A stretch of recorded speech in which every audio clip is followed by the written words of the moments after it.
touchdown. Basket.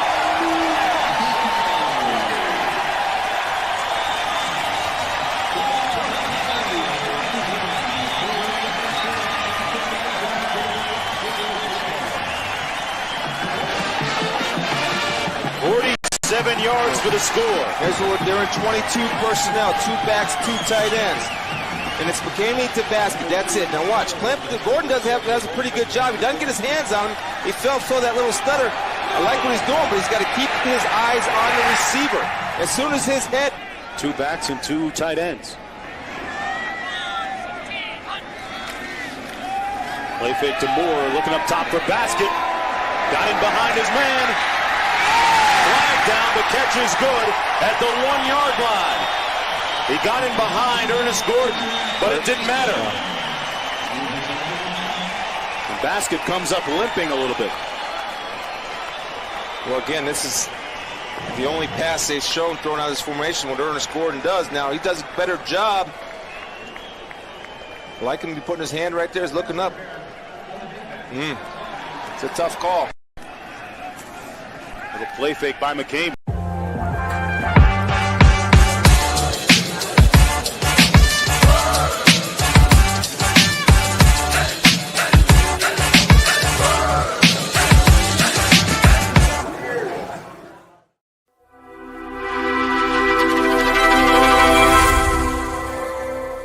The Mania has started, and you'll find slam dunk savings and selection during our Hoop Mania event at Capitol Ford in Santa Fe. We're celebrating our 60th anniversary all year long, and that means buzzer-beating incentives and special dealer offers, like a new 24 Ford Bronco Big Bend Sasquatch, lease for $499 a month. Or a new Ford F-150, now $1,500 or 2.9% APR during this Hoop Mania event at Capitol Ford in Santa Fe.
Ladies and gentlemen, from La Casa de los Lobos, the pit, here at the University of New Mexico, let's get ready to rumble!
Have to hit you with the triple hey there, and I played our old intro. That's our new intro tonight. My name's Ryan Tamori. Welcome to the Pit Press Live. Quite a bit to get to you to tonight. I can't even talk mainly because I haven't done this in about a week. One show this week tonight. Didn't do it last night. Nick Nunees and I went to the UNM baseball game. I'll get Ed's thoughts on that very quickly. I know he probably hadn't been to a UNM baseball game in forever, but I'm sure as a UNM alumni and fan, it's happy to hear that you swept the Aggies. Tomorrow night is the NFL draft. I'm not going to compete with that. As many of you know and probably give me a hard time, the New York Football Giants have the 3rd draft pick. So I do care about that for the first time in quite a while. So I'm excited for tomorrow night, as I sound like a commercial airline pilot.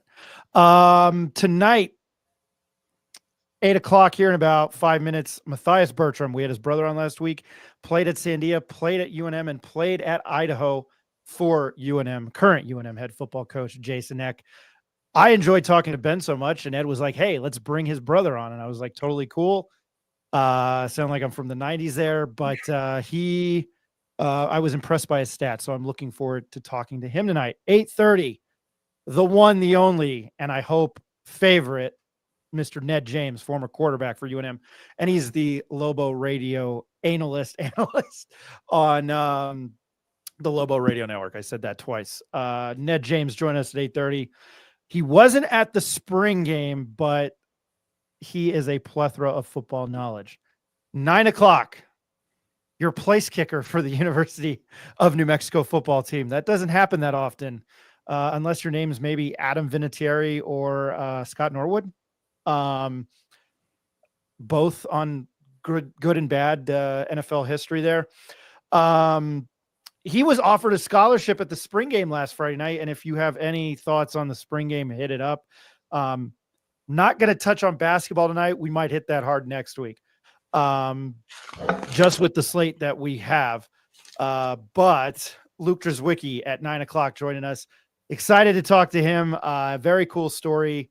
None of us in the media doing our jobs knew that he wasn't on scholarship. And for as good of a job as Sean Ryder does at the Albuquerque Journal, and I love Sean, when he's caught off guard, I was like, oh, man, this is news to all of us. So very, very excited. Before I get to my co-host tonight, check out the Pit Press Plus exclusive content. You can go to our website, subscribe to email. It's $2 a month, $25 for the year. Things are a little slow right now, but we hope to pick that up. So check it out. He is a Lobo fan since 1970 and the voice of Western New Mexico, the Western New Mexico Mustangs, which is over for the season. Mr. Ed Nunees. Ed, how you doing? Well, I just ended the season last Friday, and I'm really happy. Again, it's fun to do that, but it's a long season because I cover all the sports up there, so I'm glad it's over with, and going to take a couple of months to unwind. But as you mentioned, a lot of things. You and my son went to the Lobo game last night, and just real quick, I'll say this: Lobo's 200th win at Santa Ana Star Field last night. So I thought that was worth mentioning. It's been the field opened in 2013, so 200th win, and I think that's a good milestone to celebrate, especially beating New Mexico State. It's always good to beat them. Yeah, no, it was. It was cool to be there last night. The crowd was good. Obviously, there were some Aggie fans there. I loved when my time at the Daily Lobo, back in my day, as I sound like an old man, Ray Birmingham is one of my, which I've been efforting to get him on, and a friend of mine, Pat Volpert, was throwing him my way. So we will have Ray Birmingham soon to try to fill that summer lull as we gear steam towards what is the football season, which it's already the end of April, with bonkers to me. I felt like I was in Cleveland last week. I enjoyed covering Ray Birmingham, so it was cool to be out there. I'm going to try to effort somebody from UNM baseball on next week or the following week too. They have a series against San Jose State, but what I can say about them, not to go off on a tangent, the leadoff hitters, or not the leadoff hitters. What am I talking about? I know better than that. The 1, 2, 3 hitters for UNM. Ty Wood, which is a fantastic baseball name, by the way. I hope he does play at the next level where he's not using an aluminum bat. Will Aspie, which is big, and then Jordy, I hope I pronounce his name correct, Orek. These guys 8, 13, 6 of 13, 5 hits, 3 RBIs, 2 walks. Ty Wood and Will Aspie also hit home runs. They jumped out to a 2-0 lead. And yeah, thanks, Ronnie. Yeah, last sweep of NMSU was in 2022, which it would have, the way UNM's website made it sound like it hadn't happened in forever. So I guess more common than not. I always thought NMSU used to have a good baseball team. Obviously, Nick Gonzalez there. I know there's some Lobos in the pro. Mitch Garver. The catcher's escaping my name, who is now Rafael Neda, who's I think a coach in single A for the Brewers. But man, I don't know. First inning home run and then a home run in the second inning. It was fun to be there. And, baseball is a game where you're kind of on top of it and there's not a lot of people there. And then, it's the college atmosphere where both dugouts are in it. So, I'm not here to talk trash. Not the worst Lobo team, not the best Lobo team, but they seem extremely fun to watch. And they do, hit the ball very well. I think like top 3 or top 5 in batting average. To the comments early tonight. Yes, Ice Baby. Very well of who Jason Sanders is. He is with the Dolphins. I was efforting John Sullivan, who was an All-American and now works for the Mountain West Conference. We had him scheduled and he was on a flight. So I need to bug my friend Phil Perry at the Mountain West Conference to have him on.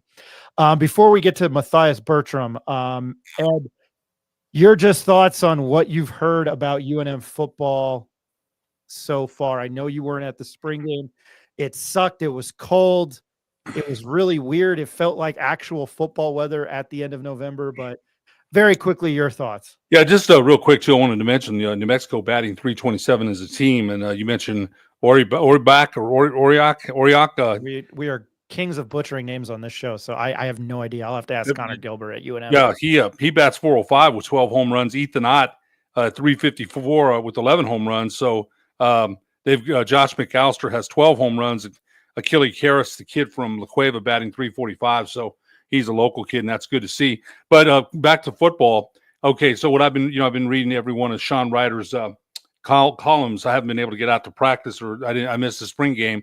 And one thing I did read is he said the defensive pass rush in the spring game was better, and a unit led by Gabe Lopez, Brian Booker, Xavier Slay, and Darren Agu. He was impressed with that. And I've got to ask you this: when was the last time that New Mexico had a decent pass rush? They've not been able to, even last year with Coach Mendenhall, unable to really generate any pressure without blitzing. So if they can get, I think that's a good sign. Scott Tree Humphrey you had him on last week. He had a long touchdown run in the spring game. I think the running back room is pretty solid, but I think there's still questions. They had a tight end need going to transfer portal, and that shocked everybody. That surprised people. That just happened last week, and he's their number 1 tight end. So they're going to have to go back to the portal and get some more tight ends there. Maybe another quarterback. Jack Lane was hurt all spring. He's supposed to be their starter. He's got an elbow injury, so we'll have to see how that plays out during the summer and if he'll be available. But he said they're going to be looking for more arms, more defensive linemen. There's still, spots they need to shore up. But I think there was a lot of enthusiasm out there. I know the weather last Friday night wasn't very good, for the game, so not a lot of fans came out. But what I've heard and what I've seen, or not seen so much, but what I've heard and read. I think, we're going to talk to Mathias here in a minute, but I think Coach Eck is, trying to build a program here, and we're not going to see anything until you mentioned the schedule next year. Michigan, UCLA, first couple of games, it's a tough schedule. But at least he's opening the gates and letting people watch. The previous coach wouldn't let anybody in, didn't even put numbers out there for the spring football scrimmage last year, was as secretive almost as the Kremlin was, man, or is. So I think it's a big change for culture there. He's inviting people there. Bronco Mendenhall didn't want anybody to watch what they were doing. And I was going to say this real quick. It kind of was surprising to me. Again, all due respect to Ed Nunees and Dave Williams, but you needed a guy in here that was going to sell the program that needed to be sold. Coach Eck is already out there in the community making strides. And again, that does not win you football games, but it kind of makes me feel like, hey, I want to go see it. I always want to see it no matter what, and I'll listen and read no matter who's the coach. But I think considering that Coach Mendenhall did not want to be here, he's gone now. Good. I'm glad he's gone. We've got somebody that wants to be here, and I'm looking forward to it. Very quickly, before we get to Matthias, I will play that clip at the end. I'm sure a lot of people watching saw it on Twitter of him being of Bronco Mendenhall. I got to get away from that pronoun, proper noun. Bronco Mendenhall being interviewed at Maverick Stadium in Logan by himself. And I actually, Ed, I always say on the show, my mom loves college football, and I showed her, she goes to church every Saturday morning in the fall with College Game Day, and I showed her that clip of Bronco Mendenhall, and she was kind of like, this is the weirdest thing, but I will play that at the end because it is truly polar opposites. We've talked about that. He is boring as expletive. And I think you can do that at Utah State because you've won. At UNM, no. You need asses in the seats. Right. Yeah. You go ahead. No, go ahead, Ed. That's the thing. I know you and Rick Thompson had kind of questioned the hire. Now, from a football standpoint, I never question it. Remember the guys we had on last fall. Landrick Brody, who I have all the respect in the world for, said he'd run through the wall for him. Curtis Flakes, Landrick Brody, the coach now at West Mesa High School. Curtis Flakes, the coach at St. Pius. They spoke very highly of him. So I couldn't say anything from a football standpoint. We didn't know what he was going to be like as far as selling the program or not selling it, and he didn't. Again, even in interviews with the voice of the Lobos, Rob Portnoy, who's one of the best in the business, he didn't look like he wanted to even talk to Rob, who's the voice. Now, maybe the media is not his gig. Maybe he just wants to coach football. But again, this is a program that needed someone to sell the program so people come to the games, because we talked about it. It's been a long time. They've had 5 coaches since Coach Long, and the fans have not come back. I mentioned this to somebody the other day. Bob Davey had 2 winning seasons. It did not move the attendance meter at University Stadium. They averaged 22,000. Is that better than what they get? I guess that's better, but it wasn't anything close to what Coach Long had. So, I'm looking forward to Coach Eck coming here and changing the culture. You have to change the culture. And I'm telling you, and you already know this, Ryan, it's been, 5 coaches that have not done that. They failed to do that. And, I think he's got the support of Fernando Lobo. He's got the support of the administration. He's getting out there and getting out in the community. Coach Long did a lot of that. Coach Davey lived in Scottsdale. He didn't want to be here. Coach Loxley failed at that. Coach Mendenhall, Coach Gonzalez was good at that. He was one of us, a Valley guy. He tried. I think he really tried. I saw him out there a lot trying to do that. So I think we've got a coach in Coach Jason Eck that wants to be here. And hopefully, people will want to. You say it all the time. Why can't we fill the stadium? You asked that rhetorical question, which I'm going to tell you, Lobo football fans are apathetic towards that team, and you know it. You know they are. So I'm hoping that culture changes. It's not easy to change cultures. We know that. But I think, if anybody can do it, I'm excited or optimistic, but I'm a Lobo fan that glass is always half full, but I'm not a Pollyanna. I've said that either. I'm not going to just say everything's good and rah, rah, rah. It's not. I'll tell you the truth. But I'm hoping. I've got a lot of hope in Coach Eck. I really do. We're going to get to our guests. We'll talk about that more. I don't want to. We are going to have probably the same show talking about Lobo football for the next 3 or 4 months, and it's going to be the same question. Right. Speaking about optimism, Ed, before we get to our next guest, we went to baseball to football, back to baseball to football, back to baseball. Guess who has the best record in all of Major League Baseball? I know. Yeah, they're on a roll, man. They're rolling. Yeah. They're rolling. The amazing Mets. I know they're rolling. Walk off today against. It's the beauty about working from home. Walk off today against that team in Philly. Now we will go to our next guest, or to start off the show.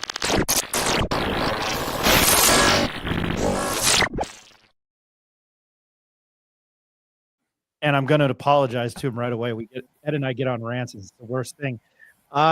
Played at Sandia High School, He attended Fork Union Military Academy to gain exposure and to get recruited. Was at UNM in 2021. I'm sure that was an absolute fun year. I'll ask him about that. Walked on at UNM, earned a scholarship after a year and a half. The same day as his brother Ben, who we had on last week. He was great to talk to. And then in 2022, the last season, he walked on at Idaho under current UNM head football coach, Mr. Jason Eck, who played safety and linebacker. And there's probably a lot of Brian Urlacher in this conversation. Two-time captain and all-state Good Works team member in 2024. I am trying to cross off all those bowl games on my list, and I will get there eventually. Accumulated 200 career tackles, 13 tackles for loss, 1 interception, 1 forced fumble, 12 pass breakups at UNM in Idaho. If your brother's watching, Matthias, Ben, I apologize I didn't give you an introduction like that. Our next guest is Mathias Bertram. Matthias, how are you doing tonight? Doing great. Yeah, appreciate you guys having me on. My brother Ben, I'm sure he's watching as well. So, excited to be on. I had to pull out the old Lobo memorabilia. All right, man. Man. Biggest Lobo fans around, so. I love it. Yeah, Ed definitely loves that. I'm impartial to the Knickerbockers, so good for Detroit last night. I'm going off on the tangent. Thank you for joining us. And again, I know I'm repeating myself. Ben, if you're watching, I'm sorry I didn't give you that kind of introduction. It was one of those days. But anyway, joined by Mathias Bertram. I will start here, and you can elaborate on your senior year at Sandia, if I understand everything correctly that Ed provided to me. In 2019, you attended Fort Union Military Academy. First off, I need to know where that is for exposure. What can you tell us about that experience? Right. So Fort Union Military Academy, outside of Charlottesville, Virginia, it's a post-grad. So basically a place where high school athletes go who either don't have the grades to play college football or just don't have the film. So they actually take high school classes, and it's basically a JUCO. The prep schools are more well known on the East Coast. So Fort Union is I might be biased, but they're the best prep school in the nation. They have guys like Eddie George is one of their biggest alumni. Ben, he mentioned his teammate from Fort Union was Christian Darrisaw, who was the first-round pick for the Minnesota Vikings. So, yeah, I went there fall of 2019, and it was a great experience. It's like an old-school military boarding school. So you wake up at 5 a.m., you got to go march to breakfast. They take away your phone, so I didn't have a cell phone for the whole time I was there. But, yeah, it was a great experience. I can't imagine turning on your cell phone after that. That's gotta suck. Yeah. What led you? And I know you went to Sandia from Albuquerque. What led you to walk on at UNM? Honestly, it's funny. I'm glad you guys had Ben on first because I was following in my brother Ben's footsteps. He was kind of the big name in high school, and he ended up going to Fort Union Military Academy 2 years before me, and I went to Fort Union, and then Ben was playing at New Mexico when I went to Fort Union, and I honestly didn't have any opportunities after Fort Union other than like maybe a D2. And it was right when Coach Gonzalez got hired was when I finished up at Fort Union. And so I literally walked into the office when Coach G got hired and asked him if I could walk onto the team, and he said that I could. So getting to UNM was definitely just trying to follow in my big brother's footsteps. I can understand that. I'm gonna throw it over to Ed now. Matthias, I think one of the years you played for Coach Gonzalez, it was a COVID year, was it not? Yeah, it was. Okay. Coach Gonzalez, remember, no New Mexico teams could play in the state of New Mexico. So all teams had to play outside of New Mexico, and high school sports, I remember that year didn't start till like May. There was nothing. So, Coach Gonzalez, he was on the show with us, with Ryan and I. He came on a lot with us. I really liked Coach Gonzalez a lot. But he mentioned what the challenge was, about shipping weights in. He said you guys were lifting weights with like 35 pounds. You couldn't even get the weights in there. A tremendous challenge. If you can't bulk up and do the things football players need to do, it's a challenge anyway playing outside the state. It really is. It's got to be a challenge. What do you remember about that season? What can you tell us about it? Because Coach Gonzalez was telling us what a challenge that was. Yeah, that was a crazy year. It was awesome to be with all my teammates for 7 weeks kind of stuck in a hotel. We literally couldn't leave the hotel, so couldn't walk to the gas station or any of that. We thought we were going to be there for a week, so like I brought like 4 or 5 pairs of underwear and a couple of shirts, and then turns out we're going to be there for 7 weeks. So one of my funny memories is my dad. Only game that anybody could come to was Utah State. So I remember my dad like passing me clothes over the stands at Utah State. That was pretty crazy. And it wasn't too much fun while we were there, but looking back, it was a really awesome experience to be able to live with all of your teammates for 8 weeks, and it finished off with two solid wins against Fresno and Wyoming. And yeah, looking back, I'm glad that happened, even though it was not the best situation for us.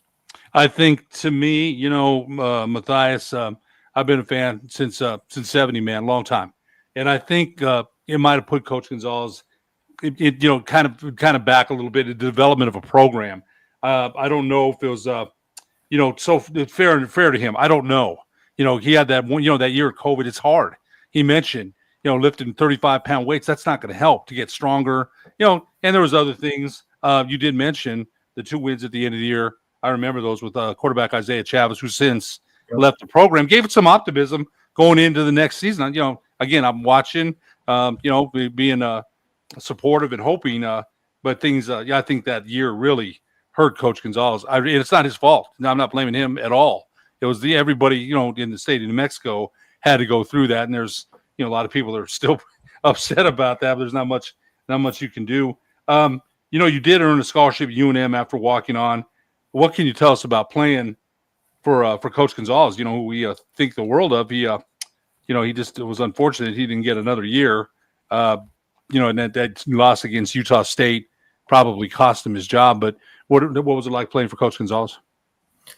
Yeah, it was a great experience playing for Coach G. Just him being a local guy. I really knew that he wanted me to succeed, just being that walk on. And he was, he's a lot different coach from Coach Eck. Their philosophies are very different. Coach Gonzalez is more of a disciplinarian, I would say. And I learned to like playing for both of them.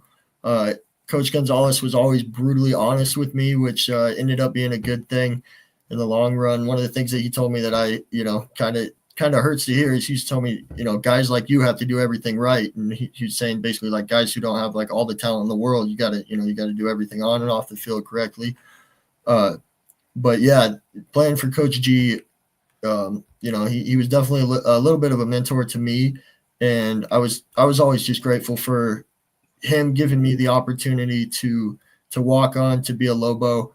I literally walked into his office and asked him if I could play, and he didn't even look at my film, he just told me I could be on the team. So that was always pretty special to me. You mentioned what a good person he is. He was always really good.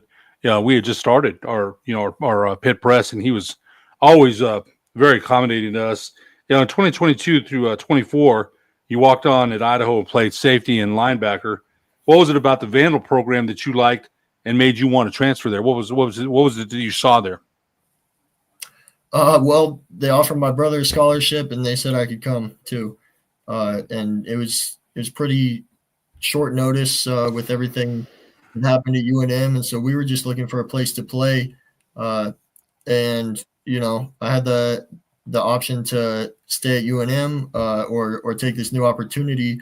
And honestly, like I said before, the thought process that I had was, well, I followed my brother to Fork Union and to New Mexico, so I might as well follow him to Idaho and play 2 more years with my brother. So I would say the biggest motivation is just like being blessed to be able to play, college football with your brother. Not many people get to do that. That's true. We asked your brother this same question. What can Lobo fans expect to see from their new head coach and Jason Eck in this upcoming year? I would say, first of all, just exciting football. I think Ben mentioned, that he's always going to have a bunch of trick plays in there. He's always going to bring smart coaches in who know what they're doing. And it's going to be, just really exciting to watch them play. Their defense is going to play hard. I don't know their defensive coordinator, but excited to see what they got going. And then, just seems like he's brought in a lot of great guys, and they already had a pretty solid core. So I'm excited to see all my guys play, Jackson Eck and Jack Lane. The list goes on and on from who they brought in. And then there's still, I think, like 3 guys left from the UNM team that I played with. So I'm excited to see those guys too. Ed, I'm going to jump right in there real quick. We had Jackson Eck on the show. He was obviously first team all conference last year. I know, I don't think there's kind of any nepotism in that. What kind of play, and they seem like a great family. Seem like Jackson is quite the middle linebacker. And I already mentioned all conference Big Sky, but can you talk about how he plays the linebacker position? Yeah, for sure. I mean, I think first of all, the thing about Jackson is he plays with his brain. He's always in the right spot, and he always has a chip on his shoulder. I think he's sort of a guy who was under recruited. He came out of played high school in South Dakota, and I think as soon as Idaho offered him, nobody else really looked into him because they just assumed that he was going to go play for his dad, which they were right. But he's plays hard. He plays fast. He's one of the hardest workers in the team. He's always in the weight room, getting that extra conditioning in and lifting weights and stuff. So he's a fun guy to play with. If you don't know what you're doing on a play, he'll be able to tell you. And he's definitely, he was only a sophomore last year, true sophomore, and he almost got voted captain. So the guys really respect him. It's another huge thing about Jax. Appreciate that, Ed. Throwing it back to you. Unfortunately, we didn't get to see either Jackson Eck or Jack Lane during spring because they're both injured. But that's a good narrative there because we're anxious to see both of them. Your brother relayed conversations that he's had with Coach Eck about what to expect from Lobo football fans. Your brother made it clear to Coach Eck that those Pitt fans at the Pit are not his fans, and I thought that was interesting to me. It's true though. What have your conversations been with about Coach Eck, who's your father and your mother have very strong faith in the Catholic Church? Your brother mentioned he's very strong in his faith in the Catholic Church as well. But what have your conversations been about with Coach Eck? What have you talked about with him? Yeah, I actually had the opportunity to go sit down with Coach Eck, and I took him to the Frontier on one of his first days in Albuquerque, and I mean, we talked about everything, tried to give him my insights into Albuquerque. With regards to, putting fans in the stands, I think the biggest thing is, we started drawing crowds when we started winning. That's the biggest thing. Our sellouts came when in the Kibbe Dome came with our biggest games against rival teams. So like, Montana State was always a last couple of years was a sellout. So with regards to putting fans in the stands, they just have to, they got to win. I would say that's the biggest thing. And then on top of that, Coach Eck does a great job of getting out into the community. So he's going to have no issue doing that. And that's going to draw fans in as well. What else did we talk about? As you said, Coach Eck, he's a big, he's a man of faith. I actually took him over to our to the Newman Center on campus, the Catholic Church, and introduced him to the priest over there. He's one thing I appreciate about him is just trying. I told him about a bunch of different events that he could attend, and invited him to church and to breakfast with my family, and he's always open to accepting those invitations. So I always appreciate that. I've got to ask you this too, and I told you, I've been a fan since '70, man, a long time. Coach Eck is coming into a program that's not had a winning season in nearly 10 years. Do you think he can be the coach to finally turn things around here, and why? Now, it's an uphill battle, Matthias. It is, and it's just being brutally honest. I'm of course hoping he's the guy that's going to win, 8 games and consistently win and get us New Mexico into bowl games. Yeah, but it's since Rocky Long left, they've had 5 coaches that have tried and have failed. Why is Coach Eck that guy? Yeah, I mean, I would say the biggest thing is it seems like UNM's resources are improving every year. they've been able to bring in some huge transfers. You talked about Scotty Humphrey. I saw that he turned down an offer from like Ole Miss to come to UNM. So number one, he's got a number of big recruits that honestly I haven't seen UNM bring in those type of recruits. You guys are more well versed on UNM, so if you disagree, please tell me. But that's one thing, and then just his coaching philosophy, and the other thing that's huge is when he came to Idaho. We were coming off of a 4-7 season. Ben sort of mentioned this when we played Washington State that first year. Pac-12 team. We didn't know what to expect, and we went in there and competed, lost by 7. And so, he goes into those big games with a mentality of being able to win.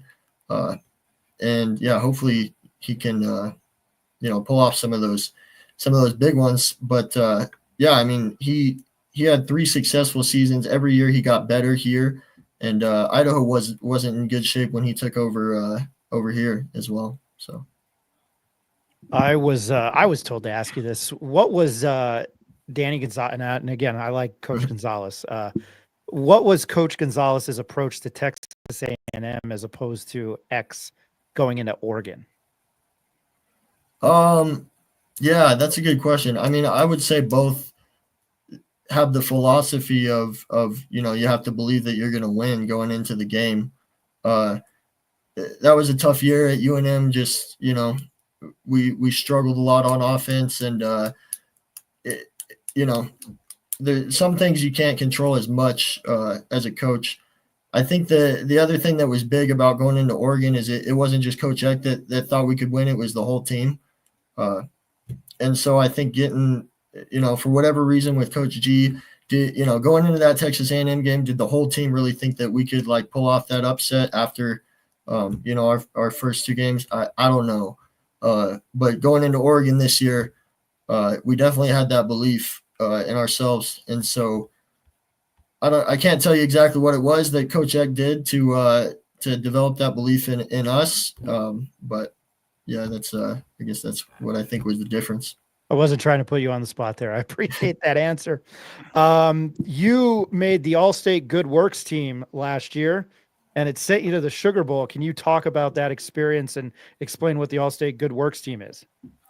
Yeah, the All-State Good Works team is basically a national community service team for college football. Every year they pick 22 guys to be a part of the team, and it's just a group of guys that were selected based off of their community service efforts. And so, I was blessed to be nominated to the team. I got to go with my brother Joe, and we got it was the whole deal. They put us up in the nicest hotel in New Orleans. We got to meet Tim Tebow and Sam Acho, who I'm sure you guys know who that is.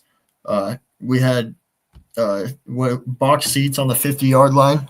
I grew up a Washington Redskins fan, so when Doug Williams walked into the box, that was a pretty cool experience for me.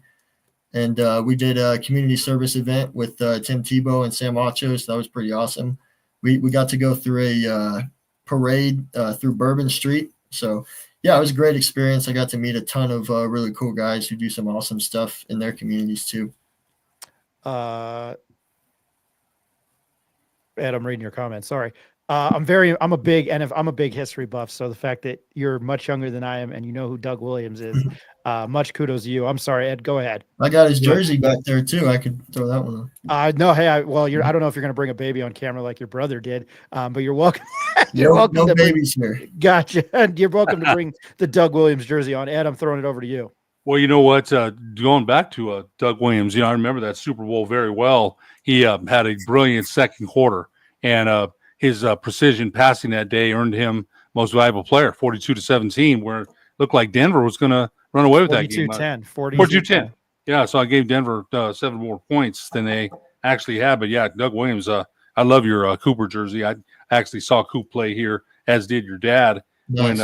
When some of those questions, by the way, have come from your dad. Your dad had a couple of these questions, man. So, your dad and I go back years, man. You probably already know that, but yeah, we go back a long way. But Ed, I butchered that. I'm sorry. I just saw your comments now. I'm so sorry. No problem.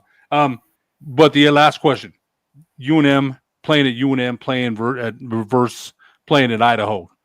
Tell us about the culture, the differences. Tell us a little bit about that. Are you talking the team culture or? Yeah, team culture in general. Because Danny Gonzalez's culture, and you mentioned that they're different guys. You said Coach Gonzalez a little bit more of a disciplinarian. Coach Eck, not so much. So yeah, talk a little bit about the difference in football culture.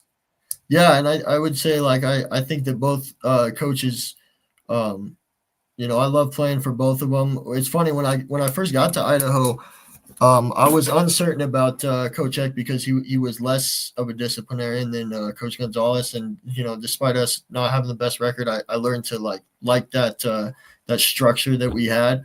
And so when I got here, I was sort of uncertain, and I would say that over the last 3 years, Coach Eck became more of that structured type guy. Culture wise, I would say. Every year we got better at Idaho, but our rosters really didn't improve that much.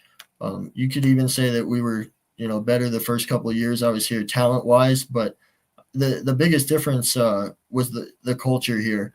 I remember we used to have these Saturday morning bodybuilding sessions that our strength coach, they were totally optional, that our strength coach would put on. And at the beginning, 3 years ago when I got here, there would be 4 or 5 guys showing up every Saturday morning. By the time we were, won 10 games and started winning, competing for the conference, it was like the whole team showed up on Saturday morning. And some of that is, a coach can't really control a lot of that. He certainly has influence. One thing Coach Eck used to say is that Kirby Smart talks about how he can tell his guys, anything. They're never going to listen as much as if one of their peers, one of their teammates is telling them the same thing, trying to hold them accountable. So, it's one of those things of developing that culture over a number of years. I think that makes the biggest difference, and that helps you win those tight games that, you might not be as talented as the other team. And that's why I'm honestly excited about UNM is they got a ton of great guys in there, culture-wise, not just talent-wise. Talking about Jackson Eck and Jack Lane and all the guys that I played with. So hopefully they can develop that culture over the next few years to win some games. Ed, anything else? No, Mathias, again, thanks to both you and your brother Ben for coming on. We've learned a lot about Coach Eck, and we just again have seen him in press conferences. My friend wanted lunch with him about 2 months ago that I got to go meet with him and talk to him a little bit. So having you and your brother Ben on, I think is giving us an idea of what we can look forward to. And I'm looking forward to it. I really am. I think as a coach, unlike Coach Mendenhall, that wants to be here, that wants to, sell the program. And I'm you and your brother Ben both said that. He gets out in the community. That helps. But as I said, it doesn't win you football games. That doesn't, but that certainly helps. That, people see that. I already liked the Lobo up. That had me cracking up when he started doing that. And when he did that, I started laughing because he did that the first 3 days he was hired. So I'm like, okay, he wants to be here. That at least helps, because the other guy didn't want to be here. So I'm looking forward to it, and I can't thank you and your brother enough.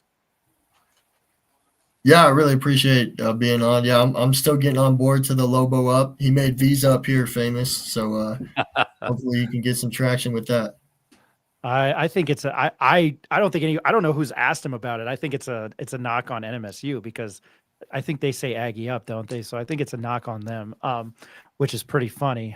But anyway, Mathias Bertram, hey man, I really appreciate you joining us. Thank you so much for making time and answering some of our good or stupid questions. So thanks a lot, man. I've really appreciated talking to you and your brother. Ed was the one who made this happen. So I really appreciate your time and enjoy the Lakers probably ripping off 4 in a row against the Timberwolves. Yeah, no, I appreciate you guys having us on. Ed, it's awesome to be able to talk to one of my dad's friends from back in the day. I know he was real excited when you reached out. So, yeah, it's been great. Hey, Pop's a good man, Mathias, a very good man. Yep. Mathias Bertram played football at UNM Sandia and then at Idaho for current UNM head coach Jason Eck. Mathias, appreciate you. Hey, have a great week. You too. Thanks, guys. All right. Appreciate Matthias there. Ed, I gotta shout out to you there. Thanks for grabbing those two guys. I thought they were really awesome to have on the show. His dad, his dad, Jim, and I told you I went 1 year to St. Pius, and Jim and I played against each other in parochial league. Jim played for Annunciation, and I played for Holy Ghost. And Jim is just a very, very good man, a good guy. And I reached out to him, and I reached out to him, was it a week ago or maybe 2 weeks ago? And he got in touch with his sons, and they're a great young man. Again, raised by good people. So I think they gave us kind of an insight in what to expect from Coach Eck. So I'm looking forward to it. I think you said we're going to have Coach Eck on here soon, right? So we can relay our conversation. So. Hopefully sooner rather than later, then we won't bug him as we get closer to Mountain West Conference Football Media Days in Vegas. It's sometime in the middle of July. All right. I don't want to make our next guest wait anymore. We're going to take a quick commercial break. Ed Nunees, Ryan Tamori. This is the Pitt Press Live.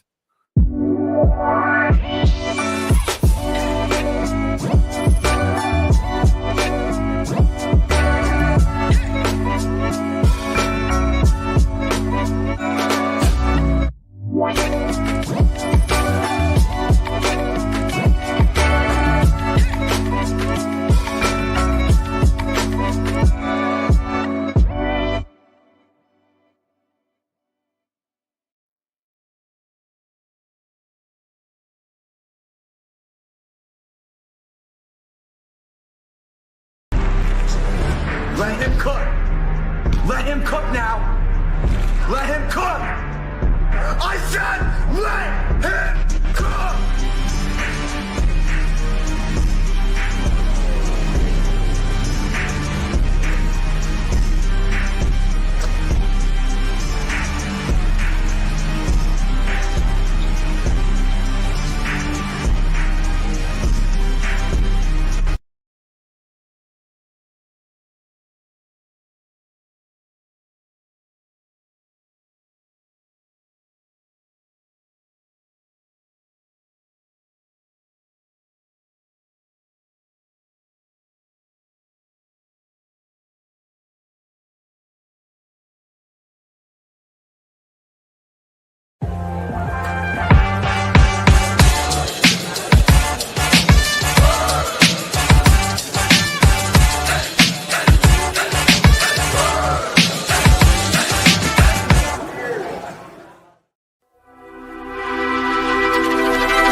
The Mania has started, and you'll find slam dunk savings and selection during our Hoop Mania event at Capitol Ford in Santa Fe. We're celebrating our 60th anniversary all year long, and that means buzzer-beating incentives and special dealer offers, like a new 24 Ford Bronco Big Bend Sasquatch, lease for $499 a month. Or a new Ford F-150, now $1,500 or 2.9% APR during this Hoop Mania event at Capitol Ford in Santa Fe.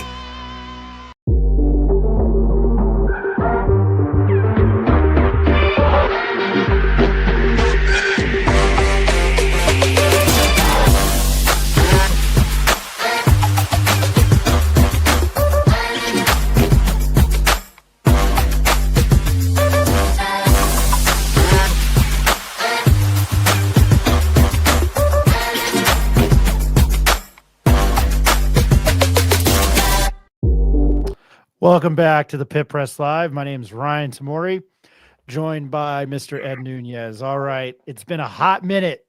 One of my favorite guests to talk to. Played quarterback at UNM from 85 to 86. You can catch him on the Lobo Radio Network as a football analyst with one JJ Buck during UNM football games. He's also a frequent on the TJ Trout Show. We lost him. Ned, I didn't realize I lost you. Are you there? Yeah, I'm here. Sorry. That's all good. We are live. I thought you were still there with me. I was introducing you. Anyway, Mr. Ned James, that I was saying, man, it's been a hot minute. Thank you for making time for us on a Wednesday night. How you doing? Doing great, man. Glad to be on the show again. Appreciate it. And if you had the flu, sitting on my pennant. I did not realize that. Hold on. $35 pennant there, Ed. I know I had the flu in February and then a quote unquote upper respiratory virus. I was miserable for the month of February. So I know you said you were sick. I'm glad you're feeling better. Oh man. Yeah, I was sick for a week too. It was miserable. You're right. I had some sort of flu or something, but it was bad. Yeah, and I hadn't been that sick in years. I would have rather been hungover. But anyway, I know you did not get to the spring football game, but I want to ask you, being that you've been around this program a lot, can I ask you just what you think of head coach Jason Eck in the 4 or 5 months he's already been here? No, I really like Jason. He came with a good reputation as being a good guy and just someone that's approachable and amenable to most people, amiable, I should say, to most people. But he, it's a new territory for him. I mean, he's going to have to adjust. New Mexico's a little bit different than a lot of places he's been. He's been in, in the Midwest, I guess in the Northwest too, I guess you could say with Idaho. But, this is his first time venturing a little further south. So New Mexico will be a little bit different. But, I think he can get along with this community, and I think he's going to be good for the community. I think he's excited about, bringing his family here and being involved in the community and just, getting to know him. It's just kind of refreshing that, you have someone you can kind of actually, feel like you can actually have a conversation with, being that last year was just so, guarded. I think it's really refreshing to have someone I think the Lobo Nation's going to enjoy speaking with. But like you said, everybody wants to win games, so you got to win. I get to make this joke for a little bit longer. Last year's coach was preparing to invade Normandy for some reason. What have you, and I would say I've heard, and we haven't had you on, I have heard grumblings that this is an FCS all-star team. Ned, I'm not asking you to, I can't keep up with the portal. My head wants to explode. But I think, players like Scott Trey Humphrey, I know Jackson Eck's been hurt, his son at linebacker. But it seems that, the running back room is deep, and then you've got some veteran guys on the defense. And I'm going to take Friday night with a grain of salt, and the weird scoring system, which was cool. And I get what they're trying to do, but, with the practices that you've seen, can you talk about some of the talented players and who maybe we can keep here to play in the fall? Cause it could be a different defense come the fall. Yeah, this transfer portal thing is really kind of hamstring certain coaches.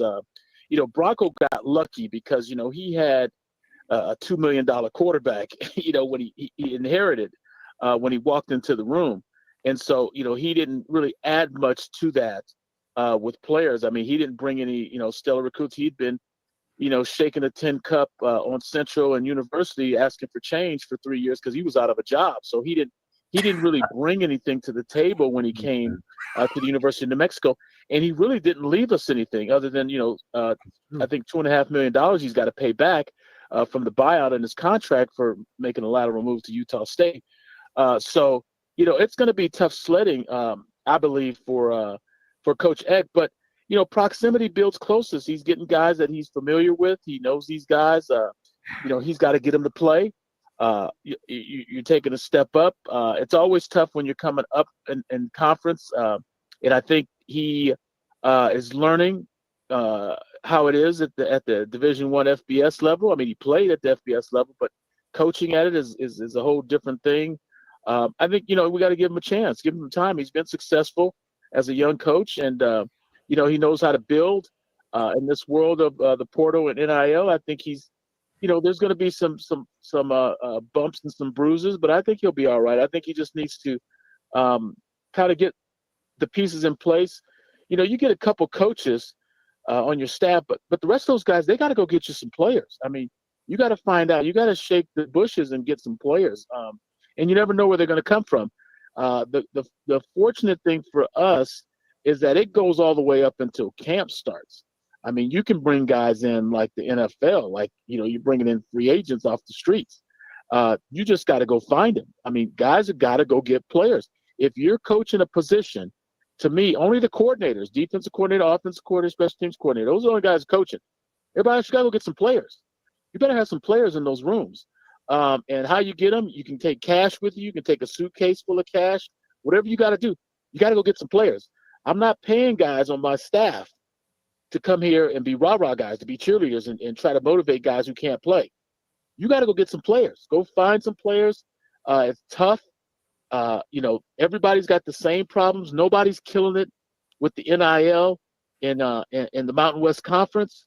So, I mean, we've got just as much money as everybody else. And so it's set hike, and you got to go get the players. And there's no excuses for not being 500. Ed, I'll throw it over to you with anything you might have for Mr. Ned James. Ned, how you doing, brother? Good. Good to talk to you. Yeah, you too, man. We always keep in contact, and you sent me an interview you did with TJ Trout. You're a frequent guest, and Ned, as usual, man, you didn't pull any punches at all. And hell, I find you very entertaining, man. And I like listening to what you say because, again, you're gonna tell it like Ned James is gonna say it.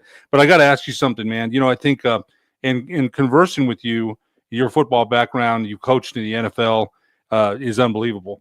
Now, last year it was a challenge for you to even step in that stadium to watch practice.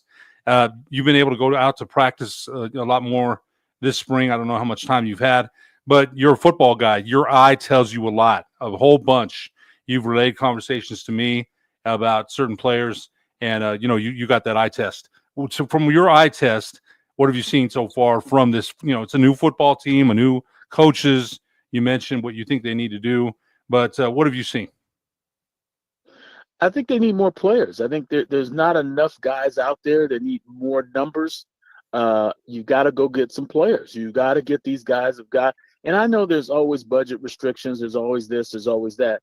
You got to find a way to go get some players. You got scholarships. You've got some NIL money. Nobody's killing it in the conference money-wise. They need more players. They've got some talent. They need to add some talent. It's not necessarily just the quarterback. I know people, kind of harp on the quarterback. It's hard to replace $1.5 million at quarterback. I mean, that guy's jersey would be retired on the side of the stadium if he had stayed. That's what I was trying to sell Devin Dampier on. But, cash is always king. And so he took the money and ran, which is all right. I'm not mad at him for that. But, those guys are kind of, hard to find. But they're there. I mean, there's enough of them out there to get a quality Division I quarterback. And, coach is going to have to, he's going to have to, figure that out. And quarterback's coach has got to figure that out. I mean, I'm not hiring the quarterback coach because he knows how to dial up plays. You got to find me a player. And so those are kind of the things that I'm looking at. Coach Eck, he's really a kind of a generous guy. I don't want to see guys take advantage of him. I want him to succeed. I mean, he's coaching at my alma mater, and I want to see more talented players out there. I want them to go out and get some players. And you've got to beat the bushes. You've got to have some dogs out there who are dogs at recruiting.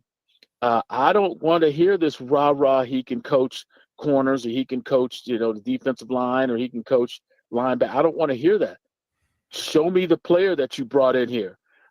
Don't tell me who the last guy had in here. Bring some players in here, and that's going to be a key, I think, with this team. There's some talent. They need to add to that talent, and I think once they do that, I think they'll be fine. Ned, I want to follow up on that question now. They lost a tight end to the portal last week, and I think it kind of surprised everybody. He's mentioned they need more tight ends. He's mentioned they probably need another quarterback.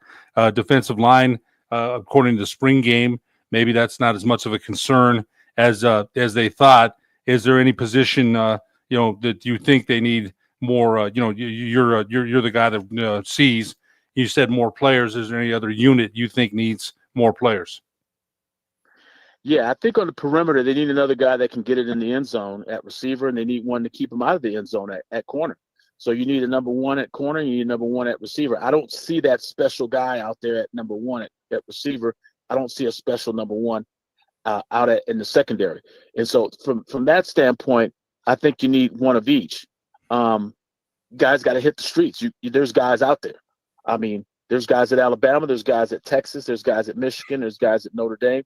You got to go find them. There's guys that can play, and it's not going to cost you as much as you think it'll cost you. But guys got to work. You've got to work. I mean, this is a different, the paradigm has changed. You cannot recruit the same way you used to. Guys can go out and get players based on money. And so I don't want to hear guys tell me they can't get a guy who can be a number one corner or a number one receiver, because they're out there. and we're gonna find out who they are. We're gonna find out if we have one. And like you said, the tight end, if he wants a tight end, they're out there. These guys are jumping in the portal. 40% of those guys in the portal are going to be on their mother's couches doing construction next year. Not everybody in the portal gets picked up and gets a Division I scholarship. Some guys think they're better than what they are. Some guys are, have agents that are cutting deals that are, getting them in positions where, they think they're going to be successful and they may not be so successful. So it's a different world with the way players are moving these days. And, we saw it, in real life with Tennessee in their spring game. You guys got to get to work. You just got to get more players. I know people were a little disappointed. I'm hearing rumblings about the spring game. Guys weren't as excited about the talent. But that's neither here nor there. I mean, those things can change between now, the summer, and when fall starts. Dave, I want to ask you about a specific player that made a position change. And a friend of yours, Landrick Brody, his son Elijah, started out as a wide receiver quarterback in high school, and a pretty darn good one. At West Mesa, comes in and they move him to wide receiver. Then he goes to safety and linebacker now, and supposedly genetically speaking, he's up to 225. So what have you made of that position change there? If you've been able to keep an eye on that. Well, I always like guys who are just willing to try to get on the football field. That's the key. Get on the field. I mean, sure, you may have played quarterback in high school or you were a wide receiver. I had to play wide receiver for a while, and I thought I was a damn good quarterback. I played wide receiver for a little bit when I got to New Mexico. I was laughing, and my buddies were laughing at me. But I wanted to be on the field, and guys were making fun of me. But I'm like, hey, they're gonna play me. You can move me, but am I gonna be on the field? Am I gonna be in the games? That's what I'm looking for. Somebody who's willing to contribute any way they can and can get on the field, whether they change positions or not. I mean, obviously, it wasn't working for him at the position he came in initially at, and he's got some skill and some talent, and they're willing to, work with him and try to get him on the field some way because they see the talent. And so he's working with it. He's going with it. These guys are on scholarship. Not all of them are getting NIL money. And so, you do the best you can with what you have. I'm going to repeat this. 40% of the guys in the portal are on their mother's couches doing construction next year. They're not getting picked up. They're not getting put on scholarship. There's a lot of guys that think they're going in that portal and, there's greener pastures. And sometimes there's not always greener pastures. But, you really got to look and recruit and get the best players. Just because they're the best players in Albuquerque or New Mexico doesn't necessarily mean they're going to fit in at the University of New Mexico where, the level of play is just much greater.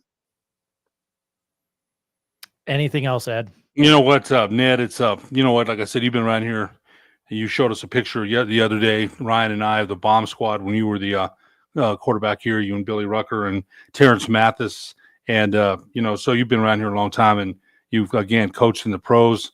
I respect your opinion immensely. So I appreciate you sharing your thoughts. And that kind of tells me that, Ned, they got work to do still. I can tell by what you're saying, read between the lines, that it's right out there. They still got work to do, and there's still time to get that work done. Yeah, they got time. I mean, it's, and Coach Eck has just got here. People don't realize he just got here. So, I mean, he's hit the ground running, and he's played some games. I mean, it's unlike Bronco, who was out of it for 3 years, comes in and he's trying to hit the ground running. He was fortunate enough. He walked into a quarterback. He walked into probably one of the best quarterbacks in the country at the time. And Devin Dampier. I mean, that doesn't happen all the time. And so he was fortunate in that regard. But X got some skins on the wall. He's been to the FCS playoffs. I know people don't think much of that because it's not Division I, but there's a lot to that. I mean, you've got to be good. You've got to know how to coach. You've got to win games, and he's done that. So I'm looking forward to him. Ned, it's been a hot minute since you've been on, and I got a couple other football-related questions to you. I know the game was 2.5 months ago, and I really don't care anymore as I've gotten older, but the New York Football Giants fan has to ask because it was impressive. And then the joke the day after and the week after was, the Eagles took their belt to the ass of the Chiefs. What did you make of the Super Bowl and that beatdown?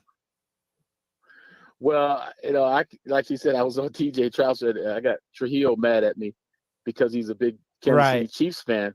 And I love, I never knew who Taylor Swift was, but I absolutely love Taylor Swift and Travis Kelce. I just love that, that Camelot story with Jackie O and John F. Kennedy, with those two being a pair. But I said they would lose the game. And I blamed it on one person. It was the Trump factor. When Brittany Mahomes started supporting Trump, and Trump became a Kansas City Chiefs backer, I said, oh, no, they will not win this game because everything he touches, it burns down. And so I was predicting that they would get beat simply because Trump was supporting them, even though I love the Taylor Swift, Travis Kelce deal. But I kind of predicted that, their defense was just playing really well. And I just thought there was too much of a distraction with all that nonsense with that guy, with the president and all, and his, kind of gloating over the fact that he thought that Kansas City was just going to go and roll in there. It shows you how much he knows, because Vic Fangio and that defense, I mean, they were just, they were rolling up to that point. And so, the game, I've always told you guys, and you guys know how I think, offense is how you sell tickets, but defense is how you win the games, and the special teams is how you win championships. And their special teams was one of the top 5 in the NFL at the time. So I kind of picked and I tried not to pick who's going to win the Super Bowl, but TJ talked me into it. And I had Trujillo mad at me for a month because I said Philadelphia was going to slaughter them because Trump was picking Kansas City. And that's basically what happened. But I just think the Saquon deal with New York, and it's unfortunate, the young GM for the Giants, I feel bad for him because, he had his chest stuck out about this whole quarterback deal. And you just never know with these quarterbacks, what's going to happen. And he kind of was kind of banking on the fact that Daniels had the quarterback from the Giants at the time, that's no longer there. Daniel Jones, yeah. He had won a playoff game on the road in Minnesota. So he figured, hey, man, I got my quarterback. Well, then, that stuff all changes, When you get new coaches, that quarterback stuff can change quick. And, it was just unfortunate that it changed so fast for New York with Daniel Jones. I mean, that was kind of a weird deal. But, you can get people that first year in the NFL. That's the thing people forget about the head coach at the New York Giants. What's his name? Give me his name. Brian Daboll, yeah. Brian Daboll. Yeah, he won those games that first year, and he was able to go on the road and beat Minnesota, so everybody thinks he invented football. Well, that first year, okay, you're going to sneak up on people, but now they got you on tape. So that second year ain't going to be quite as easy. And so, you're a little bit more predictable. People kind of know where you're going. So that's when you really got to coach. And so that's what tells you what kind of team you have. And then, he had the personality quirk with the defensive coordinator, Wink Martindale, who was a really good defensive coordinator. But it just goes to show you everything has to align in football. There was a personality issue with Daboll and Martindale. Even though Martindale's great, they needed him for defense. People were thinking that Daboll was the one who was winning. Well, Martindale was keeping them in games as a defensive coordinator. So it's those little things, those intangibles that people don't realize, the game within the game, the culture. Those are the things that win the games for you. It's not just necessarily the quarterback all the time. Then they proceeded to get their asses kicked by the Eagles in the divisional round. With the NFL draft tomorrow night, I guess I'll bring up the Giants again at number 3. I would like them to take Abdul Carter. And I guess this will be a two-headed question. I'll start here before why don't you want him to take a quarterback? Well, because they got Russell Wilson and they got my man Jameis Winston. I better not hear you complain about those two guys. I'm not going to. I will. When we were at football luncheons in the fall, I will not complain about them because that's how badly I want to. Okay. That's this is on record. So I'm gonna make sure I play this back if you do start complaining. Well, no, you can. Ed knows I'm like that. I try to put my money where my mouth is, and I would like them to take Abdul Carter. That's not here nor there.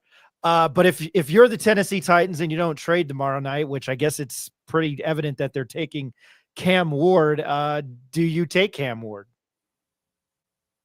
It's a fascinating thing, these quarterbacks now. They're taking Oompa Loompas, these munchkins, at quarterback in the NFL. I mean, it's just the strangest thing. I mean, before, you had to be over 6'3" to play quarterback in the NFL. Now, it's the Oompa Loompa game. You got all these little small munchkin guys, these Lilliputans playing quarterback, and they're getting drafted.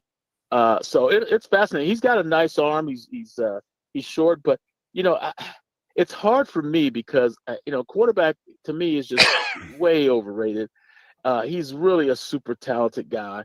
But you got to give these young guys time at quarterback. It just takes so much time in that league. It's a different game than the college game.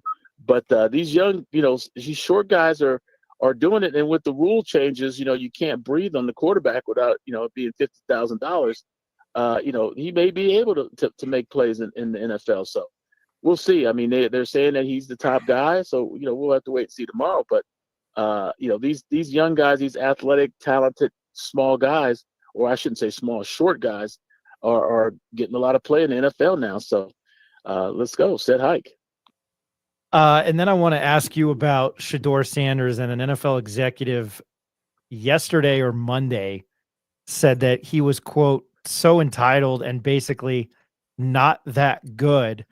Do you think Shedeur Sanders is an NFL quarterback? Well, of course he is. He wouldn't be, ranked as high as he is and being speculated to be drafted at all. He wasn't good enough to play in the NFL. The interesting thing to me, which I thought we would just beat this subject up a lot, was the jersey, the jersey gate, the fact that they're retiring those jerseys and the kids haven't even graduated from school yet, which is great. But no, yeah, of course, he can play in the NFL. I mean, the NFL is interesting. You have to realize it's not social services. It's not, welfare or social. It's not there to make people happy. Yes, felons do get drafted. Good guys are terrible when they get drafted in the NFL. There's guys that you want to marry your daughter, and you want them to be the face of your organization, but they got Golf Digest in their lockers. They're trying not to get hurt. They're trying to get as much money as they can so they can leave unscathed and go spend the money that they're making in the NFL. And then there's those felons that you're having a hard time Monday through Saturday keeping them out of jail and having bail money for them. But on Sundays, they are like Napoleon. They will freaking cut your throat out and slay every dragon on the field. And I've experienced that. And one thing about the draft that I've always experienced is that when you are in those rooms and you got children and they're in good schools and the head coach comes to you and says, hey, we can either draft this felon and you guys, your families won't have to move, or we can draft this really good guy, but he's not as good as the felon, but yet, he's not going to get in trouble, but we're probably going to be fired by the end of the season. So you make the choice, guys. So it's one of those things where people, they're often, trying to make a big deal out of things like, Shedeur Sanders is just, kind of entitled, bratty kid whose dad's given him everything his whole life and he's talking down. Okay, maybe he is all those things, but at the same time, can he win us some games? That's all we care about. Who cares what kind of person he is? Who cares if he, is he going to play on Sundays? And that's the thing, can a guy show up and play the game on Sunday? A lot of guys are nice guys. You want them to marry your daughter. You want them to, be the face of your club. They go to church. They go to, they're in the community. They do well, but, they're not going to get it done on Sundays. And so, it's hard to say whether he'll be good or not. I mean, it just takes one person to like him. You never know who that person is in the organization who's going to make that call. Is it the head coach? Is it the GM? Is it the owner? Is it the homeless guy next to the stadium in the case of the Cleveland Browns, where he told the Cleveland Browns owner they should draft Johnny Manziel, and they wind up drafting Johnny Manziel. So you never know who has the final say on who's going to draft the quarterback. But whether the kid can play or not in the NFL, that's left to be determined. But, are those other guys behind them better? Do you need a quarterback? Do you have a quarterback that's capable of winning games for you in the NFL? If you had one, you probably wouldn't need one. So, it's those kind of questions that need to be answered. But at the same time, I think the kid's decent enough to play. I mean, he doesn't wow me. The other guy's got the better arm. The Cam Ward kid has the better arm, but he's a Lilliput. He's a Oompa Loompa. He's short. And so you've got to have, you got to have a balance, where Shedeur. And one thing about me, I'm a little biased with, and you're not going to like this being from New York. The quarterbacks from Texas and California that played high school football in Texas and California, I kind of give them a little bit of a thumbs up more so than any other place, because those kids that play it just seems like the quarterbacks that are in the playoffs every year out of California played California or Texas high school football. And so there you have it. Shedeur played high school football in Texas.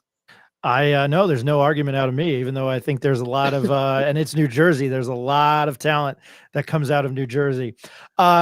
Ned, I appreciate your time. It's been too long. We'll bug you again down the road. I appreciate your time tonight. All right. Thank you guys for having me. Thanks, Ned. Appreciate it. That was Mr. Ned James. Absolutely love talking to him. Ed, I know you got to get going, but just any final thoughts? I wanted to ask him what he thought, and it's okay. I'll ask him. I'll text him and see about what he thought with Aaron Rodgers and Pittsburgh. He still kind of hasn't made his mind up and said he's not sure. And I think I told one of my friends today I would tell him to go take a hike, man. Now, he still can throw the ball. They need a quarterback. But everything that comes with that guy, no thanks. So, he's kind of still left them in suspense. And, again, your question is right about Sanders. I know you're not a huge fan, but Ned's right. He can spin, like Ned always says. He can spin, but he comes with a lot of background too. He comes with he's Deion Sanders' son, man, and Deion has made that clear that there's certain places he didn't want him to play. He did say that, and Deion Sanders, one of the greatest players in NFL history. Now, the retiring of those numbers to me was kind of a joke. Usually that's done 10, 20 years down the way. That they did it so soon is. To me, rings a little hollow. Did he have some good years there? Yeah, but kind of wait till wait down the line a little bit in my mind. But things are way different, man. I'm older now. I'm old, so those kind of things that I think aren't so prevalent anymore, and that's okay. Things change. It's the way it is. Before we went live, I saw this stat. Shedeur Sanders was 1-7 versus AP ranked opponents. Most sacks taken per game, almost 4. In the FBS era since 2000, minimum 500 attempts, negative 127 rushing yards in the past 2 seasons, negative 690 from sacks.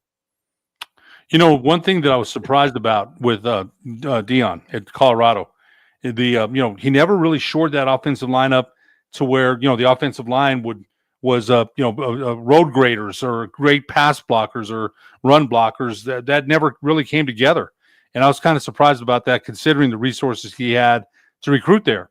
And Sanders probably escaped, more than one, sack with his mobility. But that offensive line, let's be honest, was not very good. They didn't run the ball well there at Colorado. They didn't pass block well. So I don't blame that all on him. That offensive line was not what you would consider an A-plus line. I don't think. No, they played some pretty good. They scored enough points this year if you watch Colorado enough. And then the defense kind of made some plays, but they kind of outscored people, and they got lucky against Baylor in Boulder. So, Ed, I appreciate you joining us. We're going to take a quick commercial break. Then we'll be joined by UNM kicker Luke Driswiki. Looking forward to talking to him. Ed, thanks for joining us. Thanks, Ryan. You bet, man. All right, we'll be right back.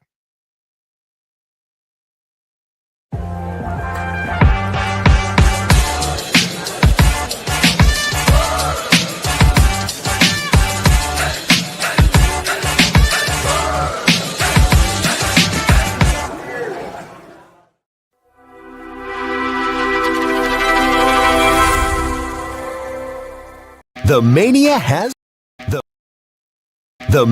has started, and you'll find slam dunk savings and selection during our Hoop Mania event at Capitol Ford in Santa Fe. We're celebrating our 60th anniversary all year long, and that means buzzer-beating incentives and special dealer offers, like a new 24 Ford Bronco Big Bend Sasquatch, lease for $499 a month. Or a new Ford F-150, now $1,500 or 2.9% APR during this Hoop Mania event at Capitol Ford in Santa Fe.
my ops didn't envy me. Passing it off like CP3. Shawty, she calling me MVP. I be on time, it's something you ain't never seen before. They call me the Dama, really want my whole team to score.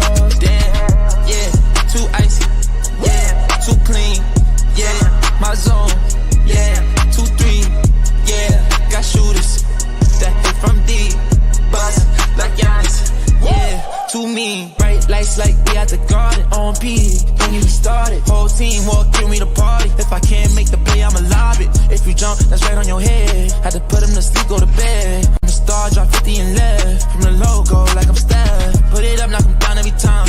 Going hard like my life on the line. Catch me on the coast, I would've dime. Never losing, I put it on mine. Had to get on my shell, I've been laying low. They get real when it comes to the playoffs. The fight with me, no one's a KO.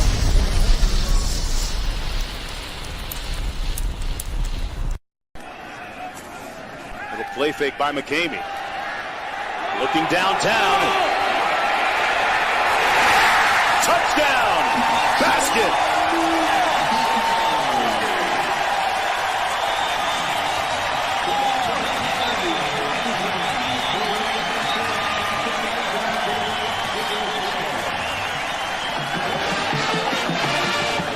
Seven yards for the score.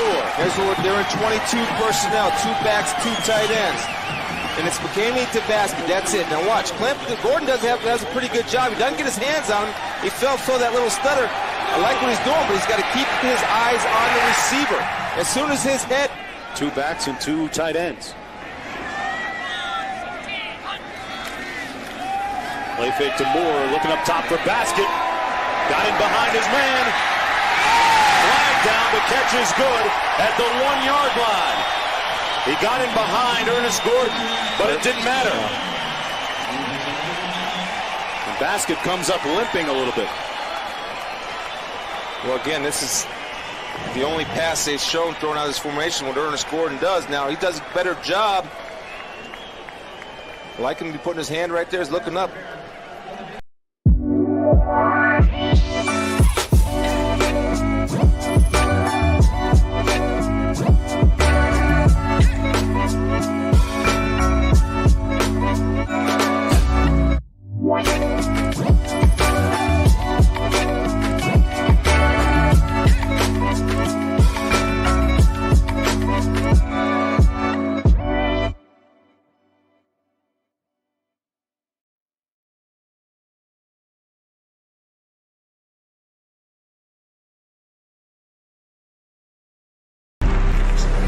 Let him cook.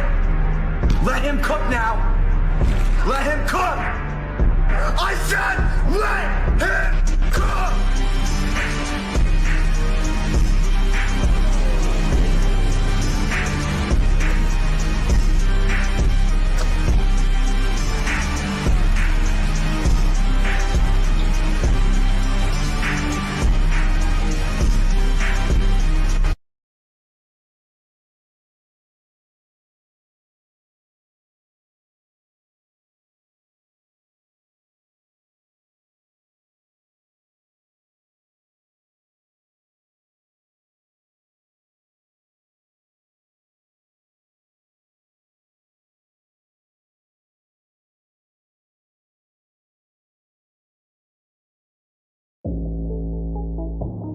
The Mania has started, and you'll find slam dunk savings and selection during our Hoop Mania event at Capitol Ford in Santa Fe. We're celebrating our 60th anniversary all year long, and that means buzzer-beating incentives and special dealer offers, like a new 24 Ford Bronco Big Bend Sasquatch. Lease for $4.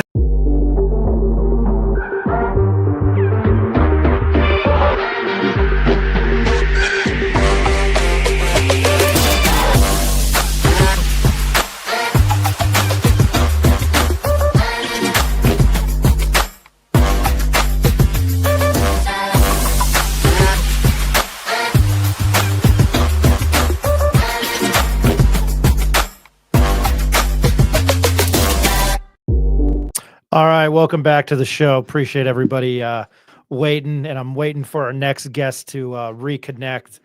Luke Driswiki, place kicker for the UNM football team, and I'm going to bring him on the stage now. I can't believe I'm saying this. I appreciate everybody's patience. All right.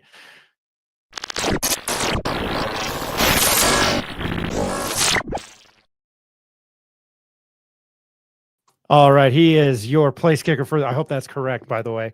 Yes, And yes. recently just added to scholarship place kicker. He recently added on scholarship to the UNM football team, Mr. Luke Driswiki. Luke, how you doing tonight, man?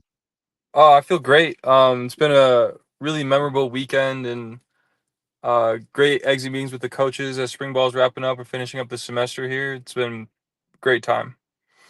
You mentioned the word semester, so I'll ask this to you right away. I have two bachelor's degrees in basically liberal arts from UNM. I'm a bumbling idiot. You have a degree in economics, or about to get a degree in economics. Explain to me and our viewers why economics. Why economics? Economics has always interested me since I was in high school. Really like concept of time, but with time, how can you spend it? And thinking of time as like a tangible, like currency was a fascinating concept to me. And as I got more into school, I initially picked up psychology as a minor, but I've recently added it as another major. So I'll have a second degree in psychology when I graduate here in the fall, and kind of transform that interest into a interest in behavioral economics. I appreciate that. How did you find yourself? Because I did the same thing. I had a love for history, and I took way too many history classes, and I ended up my actual piece of paper says history. But how did you find yourself with all the psychology classes?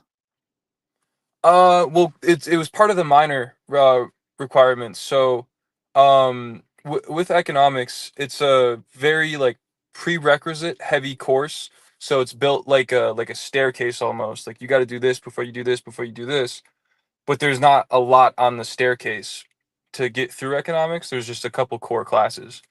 So I ended up finding to fill my College of Arts and Science requirements, the 120, with a lot of psychology classes that are, looking towards a minor.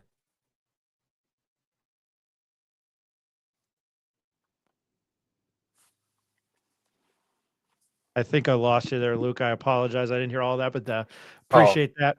I got a majority of that, so that's good. You had said something post spring game in the press conference about how you were here. You came to UNM.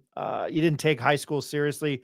I don't want to put words in your mouth. You kind of mentioned something like that, but you mentioned when you got to UNM, you took everything seriously, and being on the football team was cool. But you were here to go to school and earn your degree.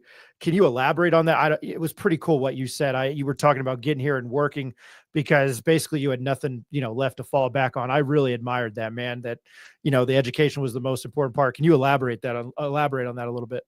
Yeah, so I mean, one of my biggest regrets is really not putting my best foot forward in academics in high school. I had a lot of great teachers who were there for me, but I didn't try with like homework particularly. I wasn't the kind of kid who would turn his homework in on time. I would sometimes just not turn my homework in. I relied solely on like test grades to get me through, high school. But coming out here and like putting myself in an uncomfortable situation, you realize like it has to mean something. It can't be for nothing, and you want to make something for yourself out of it. And to me, that meant I need to do well, not just in football, but in life. And that includes my schoolwork. And schoolwork is going to help me prepare for a lot of things, like job opportunities and a career after football. So that's when it really hit me and became important to me. When you were standing talking post spring game, man, I've got like 16 years on you, but it really resonated with me because I was like, I went to a private Catholic school here in Albuquerque, and I was like, I dicked around, and I finally got to UNM, and I kind of put my, I guess, what's the word I'm looking for? Not pedal to the metal. That's really cliche. Like but your best foot forward. Best foot forward. Wow. There you go. That's the Catholic private school education going to waste, ending up at UNM. But yeah, I put my best foot forward and I made the most of it. And I don't know, I own this company now, so I'm a business owner and I work full time. But anyway, I just appreciated what you had to say. Yeah, no, I appreciated what you had to say Friday night after the the spring game. And I think a lot of people, I was like, hey, we're having the kicker on the show on Wednesday night. And I think there's that joking, like getting not, but you had been one of the better interviews, I think, in some time. And you caught a lot of us off guard there with like, you didn't have a scholarship. I will get to that in a minute, but you played for 3 coaches, basically kind of in 4 years. Can you speak to how that transition has kind of affected you as kind of a primary factor on UNM special teams? Less on special teams. You learn how selfish the business of college football is. You know, people act in ways that are best for them, which is hard when you're in a team sport like football. But you need to, in order to give yourself the best platform to help others. So it's a really interesting dynamic on that front. And going through all these different coaching staffs, like, it turned into less of like, you spend 4 years at a university, you know, you're supposed to have like this great relationship with the coach that brought you in. You like grow together, you learn a lot about each other.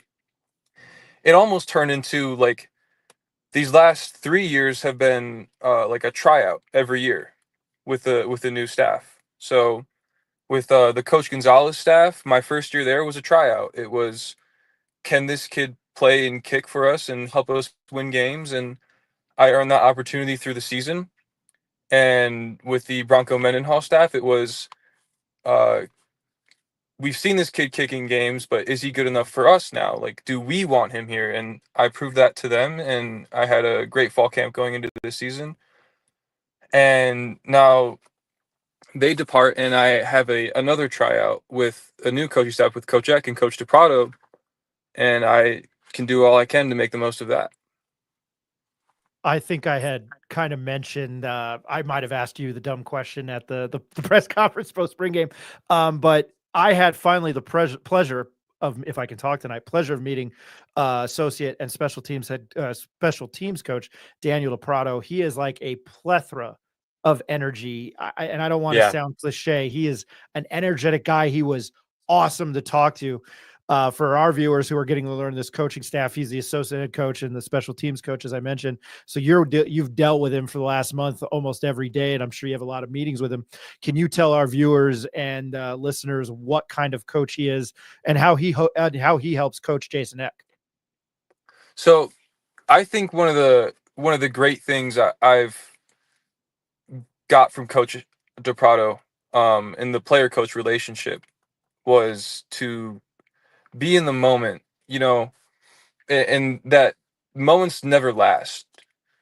And it's important to recognize that not just bad moments never last, but good moments never last. So like a great workout, you feel great, it never lasts. The same as if you have a bad workout, you have a bad day at school, you have a bad day of practice, you have a bad game. It truly, truly never lasts. And the most important thing, regardless of that outcome, is how you come into your next rep, whatever you're doing next in your day. And that's it's been a huge message to take away from, like you said, those meetings that we have and when we go over our practice reps. Yeah. Can I'd add just what kind of energy he brings every day? Because it feels like in the 15, I know it was only 15 minutes, 20 minutes that I talked to him, but he seems like he's constantly upbeat and energetic. He is. He's always got a smile. He always brings a cool. We have a saying that we do before our meetings. You know, there's always a great energy around him. No, he was great to talk to. Can you talk about your now head coach, Jason Eck? I know you kind of mentioned it, and I'm not trying to harp on the 3 consecutive years of different coaching staffs. And I'm from Albuquerque. Danny was from Albuquerque.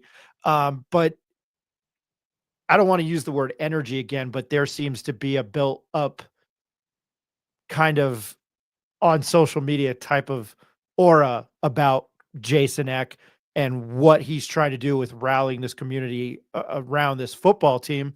You see the success at the Pit. trying to get that at University Stadium. But can you talk about what kind of head coach Jason Eck has been in the last 4 or 5 months? Yeah, and I think that comes from the proof that he's done it. You know, he's coming off of not just like a regular season at a place like Idaho. He's coming off of a great season at a place like Idaho, and he's bringing, his guys with him, and he's also finding guys in the portal who are talented and want to help us win and want to help us play for the Lobos. And I think he's done a great job supporting all of us, with really like whatever we need. And with this whole, like, he inherited really like half of a football roster, and he's had to recruit most everyone. So we don't all know each other very well, and that's a hard dynamic to get going. So we'll do these things called non-football meetings where you really get to know the guy next to you and who he is and why he's here and what he's about. I'm going to have to ask him about that. That is awesome. You found yourself, you had a pretty cool moment with Albuquerque Journal beat writer Sean Ryder, who's from Michigan as well. You guys weren't so far apart, but where you come from in Michigan, you end up in Albuquerque, you're kicking here. I think you kind of mentioned it post spring game too. You really enjoy the altitude and to take advantage of a conference like the Mountain West. Can you elaborate on that? Yeah, I mean, the Midwest, like the MAC conference in Michigan, you get some pretty tough weather conditions in football, which can be very adverse as a specialist. So when we talk about weather, like the Mountain West Conference being in the Southwest as it is, it's warm for, I would say, like 70% of the season. You're at altitude for a lot of your games, which really helps you the most with, I would say, like kickoffs. That gives you that little bit of extra hang time, and it helps the coverage unit get down there and make sure that that return doesn't come out if it's coming out. Yeah, that's like the big noticeable thing for me. Was UNM or New Mexico ever on your radar coming out of high school? So out of high school, no. My recruiting was strictly in the Midwest in the MAC conferences. I had visits to Akron, Western Michigan, Toledo, and I didn't really consider coming out west until I had taken that semester off from college, that I wanted to try and play in the Pac-12 or Mountain West Conference. Gotcha. When it came to the spring game, forgive me, you said you kind of expected to get the scholarship at the end, or you weren't expecting it? Like, I would be lying to you if I said that I felt like it couldn't happen, but by no means did I expect it to be a public celebration for it. I was if it were to happen, I told my buddy this because he actually told me, he was like, I want to come to the game tonight. He had something else going on. I feel like you're gonna get your scholarship and I'm not gonna be there. And I was like, no, like they wouldn't do that in front of everyone. They would wait like in my exit meeting or something like that. And yeah, it was definitely a surprise for it to happen on the field like that with all the guys. Was it cool to this new thing with the hammer that was in spring? Was it cool to receive that? I mean, Coach Jason Eck kind of was celebrating you. I've got to say that's probably a moment you will never forget for the rest of your life. Yeah, the video's great, the pictures are great, and getting the hammer was a really cool feeling.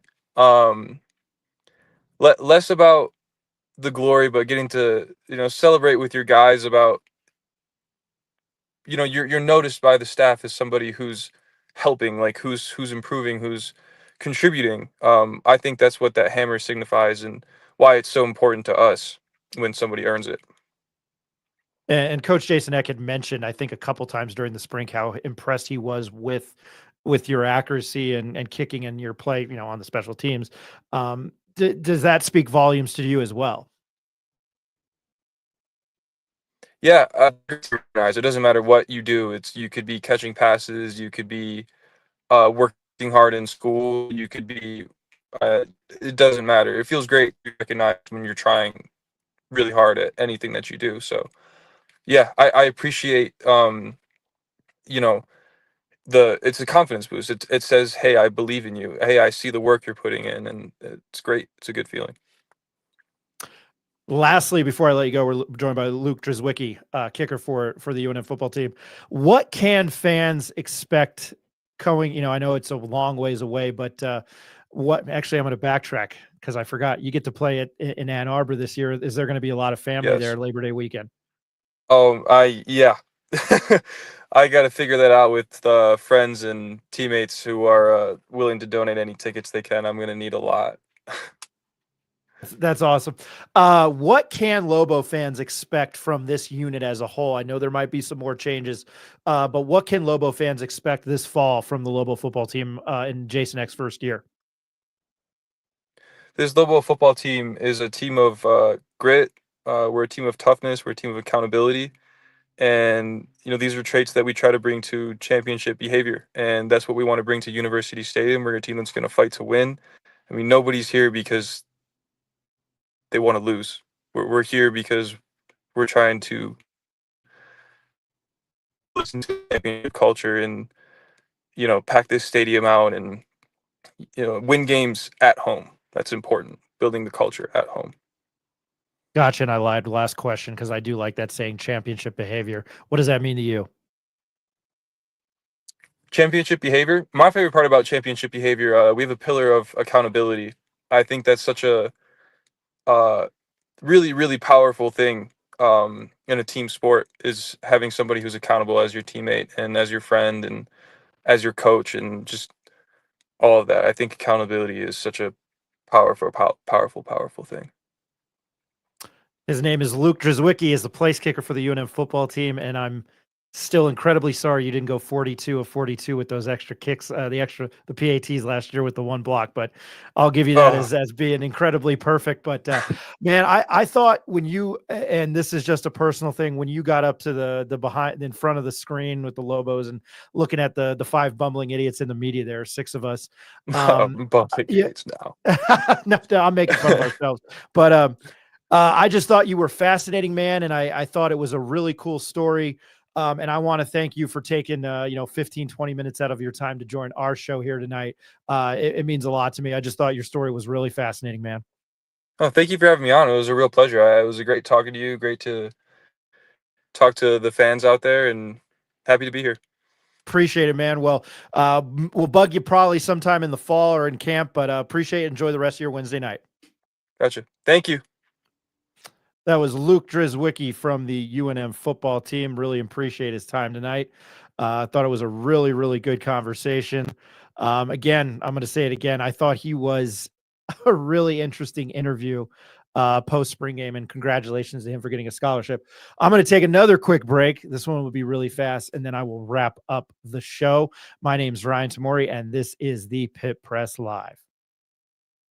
The Mania has started, and you'll find slam dunk savings and selection during our Hoop Mania event at Capitol Ford in Santa Fe. We're celebrating our 60th anniversary all year long, and that means buzzer-beating incentives and special dealer offers, like a new 24 Ford Bronco Big Bend Sasquatch, lease for $499 a month. Or a new Ford F-150, now $1,500 or 2.9% APR during this Hoop Mania event at Capitol Ford in Santa Fe.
Welcome back to the Pit Press Live. Let's see, did I mess up the camera? I'll try to fix it there. Well, it's me by myself. I guess that's why. That's why it looked funny. Okay. Thanks to Mathias Bertram, Ned James. Ned is always the best. And Luke Driswiki. I just thought it was a fascinating story. You don't ever talk to the kicker. Probably the most important kicker is Adam Vinatieri. I mentioned Scott Norwood earlier. In my case, Lawrence Tynes. 2 game-winning field goals and 2 NFC championships for your New York Football Giants in the land of Dallas Cowboy and Denver Bronco fans. Feel free to hit the comments. I was going to do a couple things here. Ronnie Chavez, Ryan, you were able to share that post-football coach and players will be at campus where you can donate blood, I believe. I saw that. Hold on. I was going to go to Bronco, everybody's favorite head coach, Bronco Mendenhall. I know I retweeted it. And just to give you guys some information, here we go. I will share this screen. Let me backtrack. And just more time to listen to Jason Eck. Hold on. Hey, Lobos, Coach Jack here with one of our top receivers, Sean Miller. How y'all doing? Hey, we got a great opportunity tomorrow. We're going to be out on campus around the Student Union building, also over at the Student Athlete Support Services building, trying to add people to the National Registry for stem cell donors that could save someone's life who's dying of a blood cancer like leukemia. You could be the difference. You could save someone's life by being a part of this drive tomorrow. We want to add to it. Come and see us. We'll be out there all day. Please show your support and make a difference. Go Bows. Lobo up. Hey, Lobos, Coach Jack here. Too bad Ed wasn't on.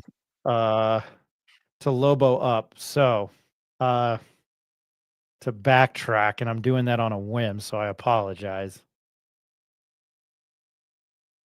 as I produce the show and host it. That was Ronnie at Lobo Ronnie's question. So tomorrow at the Student Union. So find cure, save life. Here it is. Let me bring that up. That way I feel better. You're talking to somebody whose dad died of a couple rare illnesses. So Gaucher's disease and pulmonary hypertension, which a combination is very odd, but that's a topic for another time. My dad passed away 21 years ago from it. So any kind of support. Let me share that screen again. Not how I really want to host a show, but I think this is pretty important. There you go for tomorrow. And let me get your comment down.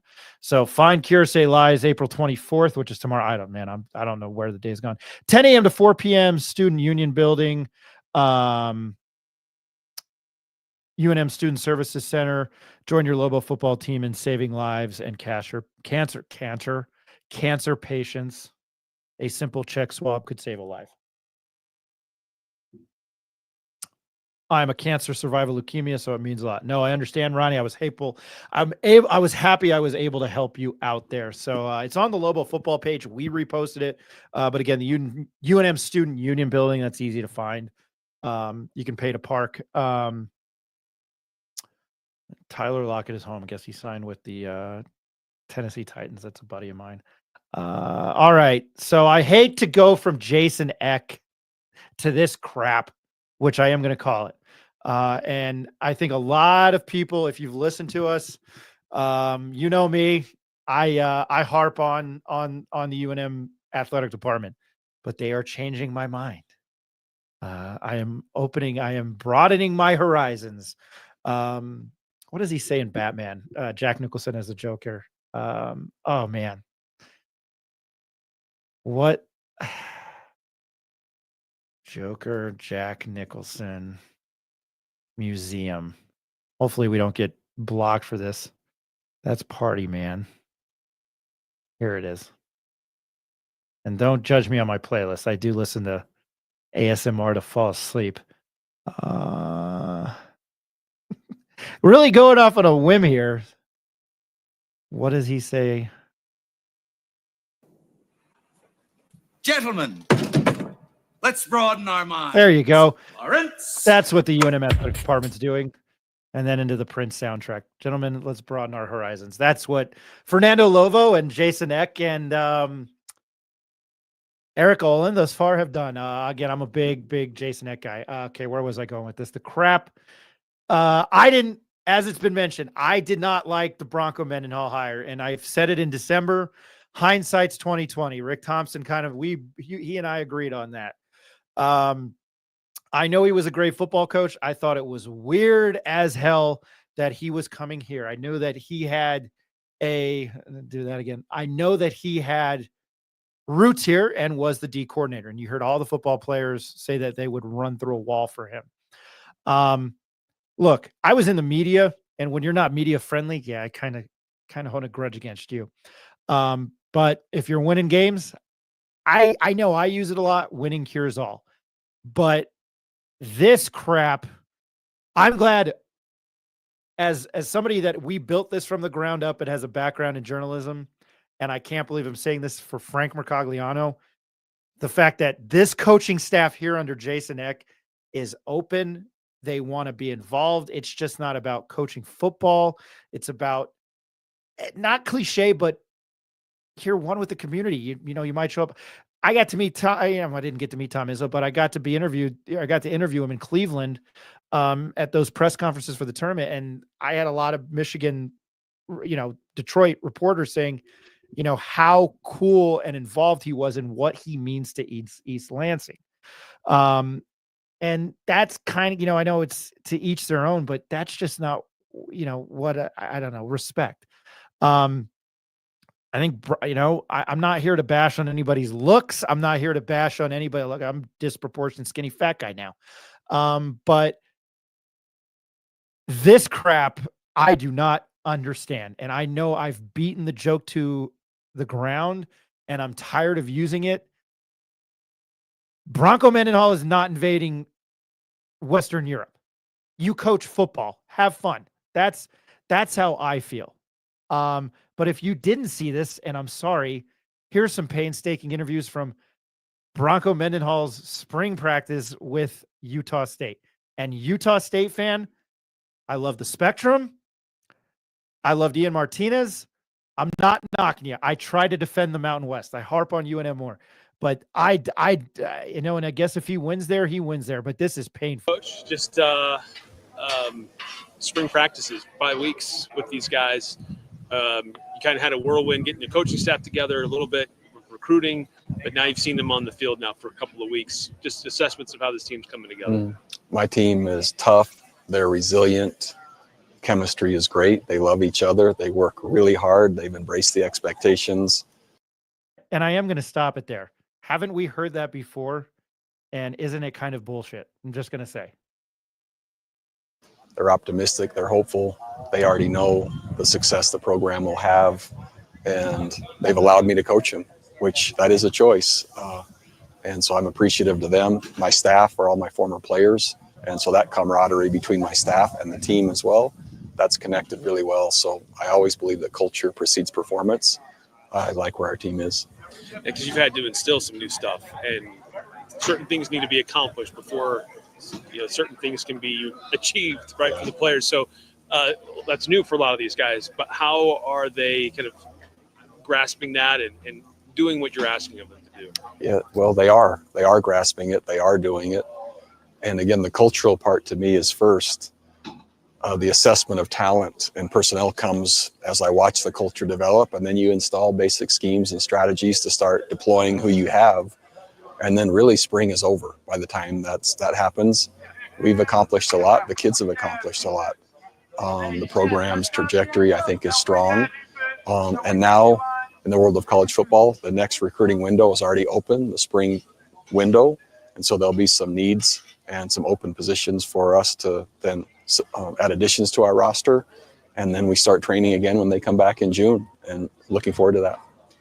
How's the health of the team? Sometimes you go through spring and some guys get nicked up here and there. That's inevitable for some guys. Anybody notice how there's nobody in the stadium? But how's the health of the team? Anything that's like too serious that might prevent someone from being able to contribute in the fall? Yeah, nothing that serious. We're really thin now. Our practices are physical. The program's demanding, and the roster is, again, lean at this point. But it's the last day of spring, and that's kind of what happens.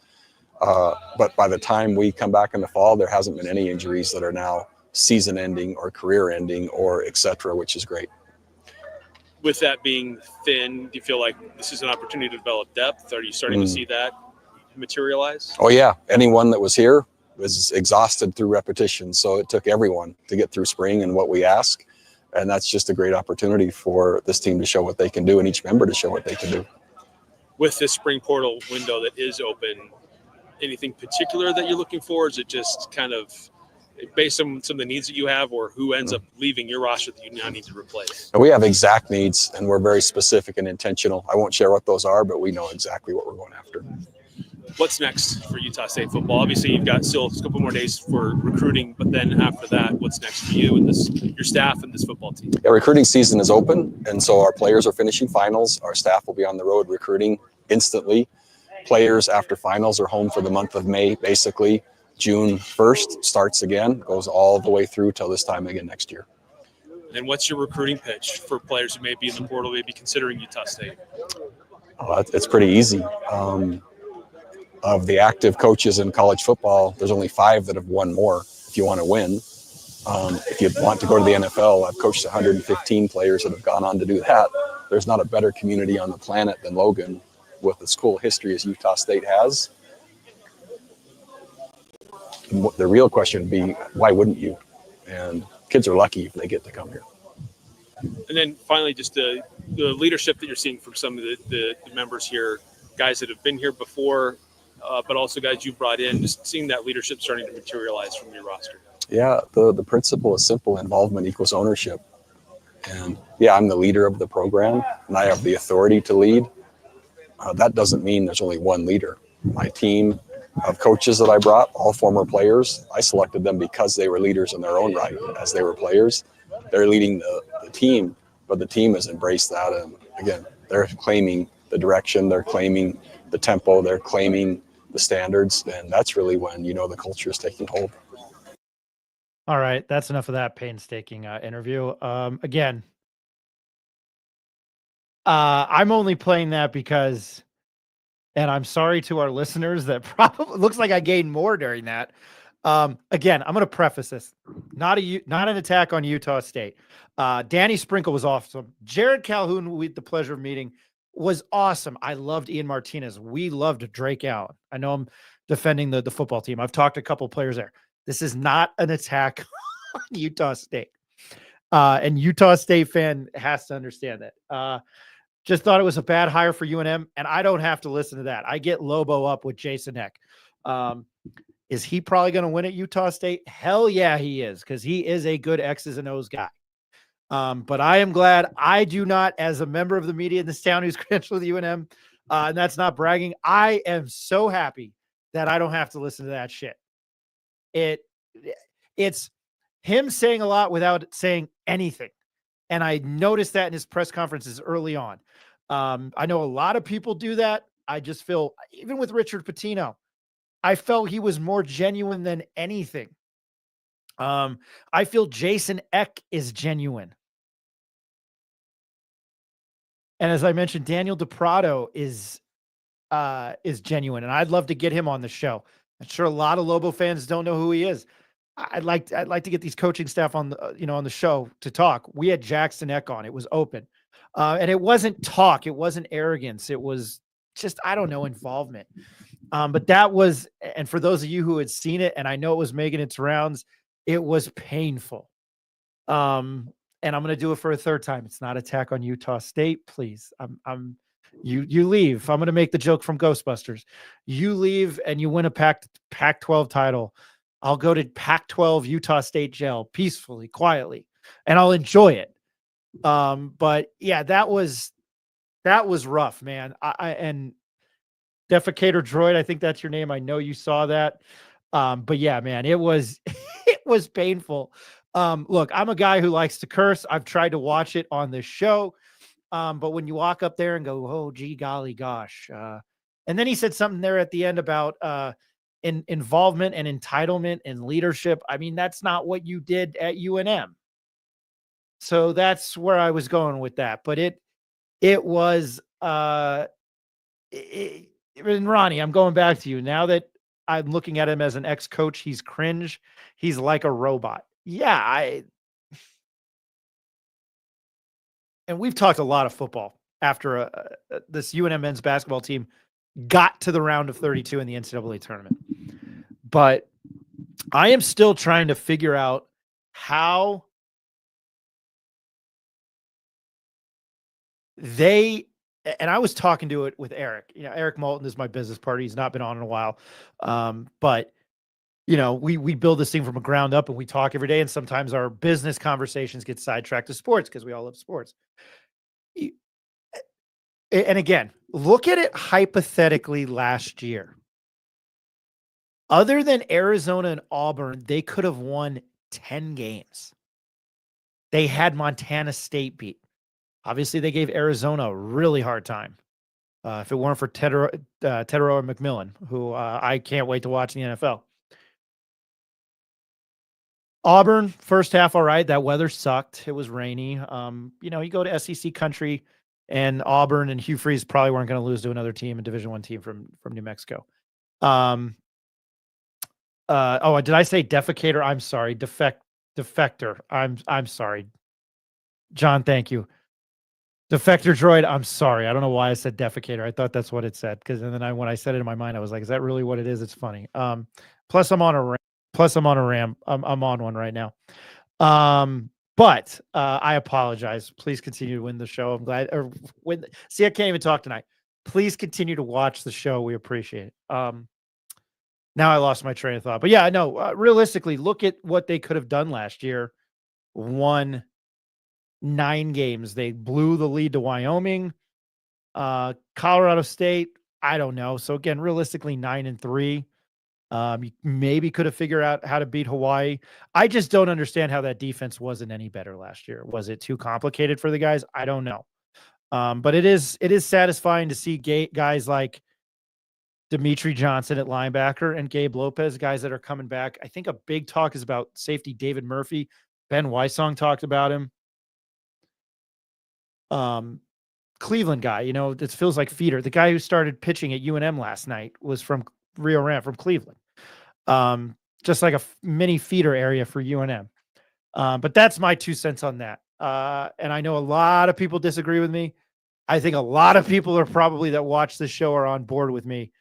Not a knock at Utah State at all. I enjoy talking about when this conference is in the national spotlight, I'm all about it. But damn, that is painful shit. It really is. It doesn't even just hurt my eyes, hurts my ears, everything. So there's that. We put out an article. Please go check out our website. Nick Nunees has done a lot of work. I was trying to write something on the UNM defense and I didn't get it out. Again, that's my background. You think I'd be much better at it. Nick has contributed a lot. JT Rock, which is a great name. I know he's only played 4 minutes. He only played 4 minutes at Iowa State. He's 7'1", and I'm going to throw this out to Lobo land to those that are watching. What you think of the roster on this show? I saw the heat that Jeff Grammer was getting and him dishing it back. You have to have faith, and I guess the UNM basketball program is now at a point where, and I said it, I think it's NCAA tournament or bust. It's got to be one of the 40 best out of 300 and however many. It's got to be one of the best, programs or jobs. It's like a top 40, top 50 program, which says a lot. And again, this year you were one of 32 teams remaining and 20 minutes away from being one of 16 teams remaining. I think the roster needs time, and I know I said what I said, but with what Eric Olin accomplished at UCSD, I don't, and this goes back to the Rocky Long days where Lobo fan thought he was going to get us to a BCS game and beat Pittsburgh in the Fiesta Bowl. I think 9-5, 10-3. I don't know what I don't know what Lobo fan expects. At this point, it's going to be baby steps with both programs, probably. But I would think that Eric Olin knows what he's doing and just let him build his team. And to be quite honest with you, it's probably going to be a different team in 2026 and 2027. So my opinion and the way I feel, quite honestly, and I am becoming a little bit more of a defender of UNM athletics since the turn of the calendar year. Let Kurt Roth and Eric Olin and Jason Eck do their jobs. And Fernando Lobo do his job. Just let them do their jobs because it's been pretty damn positive around here. Except for the news tonight. Check out Daniel Livick on Sportico. And Jeff did have an article tonight, Grammar of the Journal, former, and I'll bring it up just so you can check it out. And I would go check out Daniel Libet at Sportico. But former Lobo who alleges he was punched names. UNM seeks sanctions against, quote, publicity seeking attorneys. Obviously, that is Shane Dumas Sanchez. And it's now no longer a secret. It was true Washington. We knew that. And I think everybody knew that. There's a lot more to that. It's like an onion. But usually I'm the one, and I got called out on Twitter for it, which is I talk negative about New Mexico all the time. I tries to calls it as I sees it. And I think what I've heard, without going into much detail about it, I think this one's on Shane Dumas Sanchez. Say that 3 times fast. And his family. I think this is very odd. And I think what I've heard of the story is maybe true Washington. I'm not going to say in the right, but, if you're called a specific racial slur, you're tired of hearing it. Allegedly. So that's where I'm at with that. I'm kind of on Patino and UNM side on this and true Washington side. So I'm throwing that out there. Gonna wrap things up here as I got off my tangent on Bronco Mendenhall's terrible, no good, rotten press conference. Check out the Pit Press Plus content behind sign up, $2 a month. We're trying to get more on there. And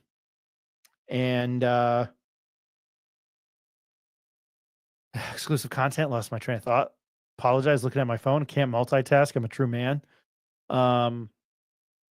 Yeah, check it out. We do have a lot of trying to get new content out there now. Nick's been great. I'm trying to write more. I will be at UNM baseball again. I used to love covering Ray Birmingham. He was the absolute best. And kudos to the baseball team. What was it? Where is it? Looking for this piece of paper. They're 23-17, and they sweep New Mexico State. I mean, that's all you can ask. They have San Jose State this weekend. And I think they're, like I said, they're top like 3, 4, 5, top 5 in batting average, which is really impressive. Obviously, it's a hard place to pitch, but you're still winning some games. Ray Birmingham was able to do it. Next week, no show tomorrow night. We didn't do a show last night because of the NMSU game. So this is the only show this week. Maybe try to do some things on Sunday night. Might get more of an audience that way. We are efforting Jason Eck next week. Gonna have to effort Ray Birmingham. Have him on, talk some Lobo baseball, talk about his career. And again, we'd like to actually speak to how I'm going to start this off. We rarely have talking to UNM women athletes on here. This isn't a PC, a political thing. As I've mentioned, I know 2 All-Americans. I graduated high school with one, and another friend of mine, she married a guy I graduated high school with, Sandy Fordner Martin, Sandy Martin now, All-American in track and field. I'm going to effort her to try to get her on the show, see if she'll talk about her career at UNM. And then Jeannie Fairchild. And then we have efforted Amy Began. Jeannie Fairchild, I graduated high school with, and I don't think she's Jeannie Fairchild anymore. She's married, but All-American in volleyball, and she transferred from either UCSD or USD. She left after St. Pius. We'll ask her about that. But again, 2 All-Americans wanted to bug Amy Began, and then we'll see how else we can get on. Going to try to effort Don Flanagan to see if we can't get him on as well. That's what we're going to try to do over the summer. We will be at Mountain West Conference Media Days in July, bringing you all that coverage. I'm hoping that 4 of us will be going. So we'll give you as much coverage as we can at the football media days. And obviously this year, a lot more energy around Jason X. So looking forward to that. Anywho, I'm going to go to the comments. Keno, I'll go to you. Dude, I'm going to gather that's going to be towards Bronco Mendenhall's post game, whatever the hell that was, video. Really dodge a bullet with him. I don't think he'll do well at all with a full season of NIL. And again, John Romero, thank you. Defector is the handle, not defecator. Definitely misread that. Blame me for that. Still hasn't had a full off season of terms of NIL. And Tyler Lockett has signed a 1-year, $4 million deal worth up to $6 million with the Titans.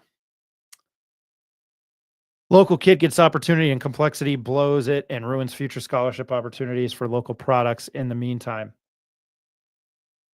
And doesn't even realize it. Ridiculous. Keno, I think there's more to that. Just saying. Ronnie, will you be trying to interview Bronco the Mountain? I mean, why not? I can ask him some hard questions. Unless he gets wind of me, talking trash about him here. Again, if Utah State fan gets a hold of this and you come after me, not at you. This is kind of the head coach thing, and this happened to be with the 2 basketball games this year. I think it's that rivalry is a little bit there, even though this is the last year of it. And again, if you don't know, now you know. October 25th, Utah State is at University Stadium for a game of football. So I'm hoping that one and NMSU will be packed. It's been a hot minute, 20 years. Ronnie and the 3rd pick of the low 20 NFL draft, the Giants select Shedeur Sanders. Imagine, right? I pray to God not. I think the draft, as much as I like college football, especially the NBA draft, and I'm going to get a lot of flack for this, is not a hot take. I think the NBA draft and the NFL draft are completely overrated and overblown. Because what's the longevity of those guys in the NFL? 2.5 years? And look at who some of the best players in the league were drafted in late rounds. So, again, just my opinion.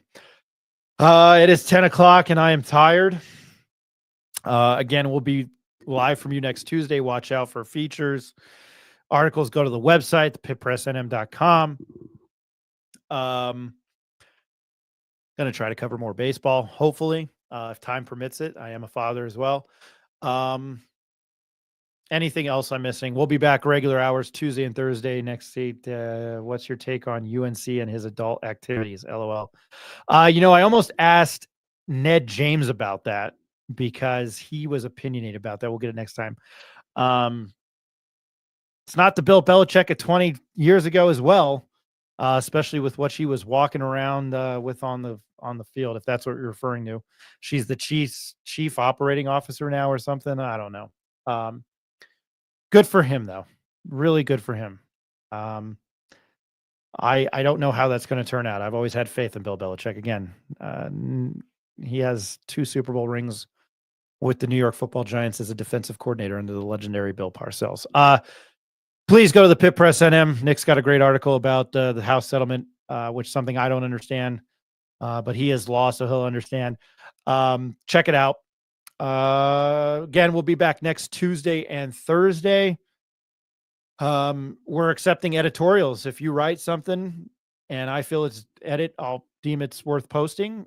Send it to the pitpressnm@gmail.com. Again, the pitpressnm@gmail.com. I guess everybody can probably give me a hard time if the Giants select Shedeur Sanders next week. But again, next Tuesday, 7:45-ish, 8 o'clock. Same Lobo time, same Lobo place. And I won't call him Defecator. I'll call him Defector Droid, which is a great handle, by the way. I do appreciate that. You're not the droid I'm looking for. For Ed Nunees tonight, for Mathias and Ben Bertram, got a shout out to them. And I just thought of something that I've been meaning to do for about a month now. And if you are watching, I believe your name was Jason, and I'm sorry it took me so long to do this. I talked to you on the pit floor after the Lobos clinched against UNLV. I never thanked you, man. It was a pleasure talking to you. I just wanted to throw that out there because I met a lot of people at the pit that were like, hey, you're the pit press. Hey, you're Ryan. Hey, I hate you. Hey, I like you. But to Jason, I never thanked you, I think. So thank you very much. Again, same Lobo time, same Lobo place next week.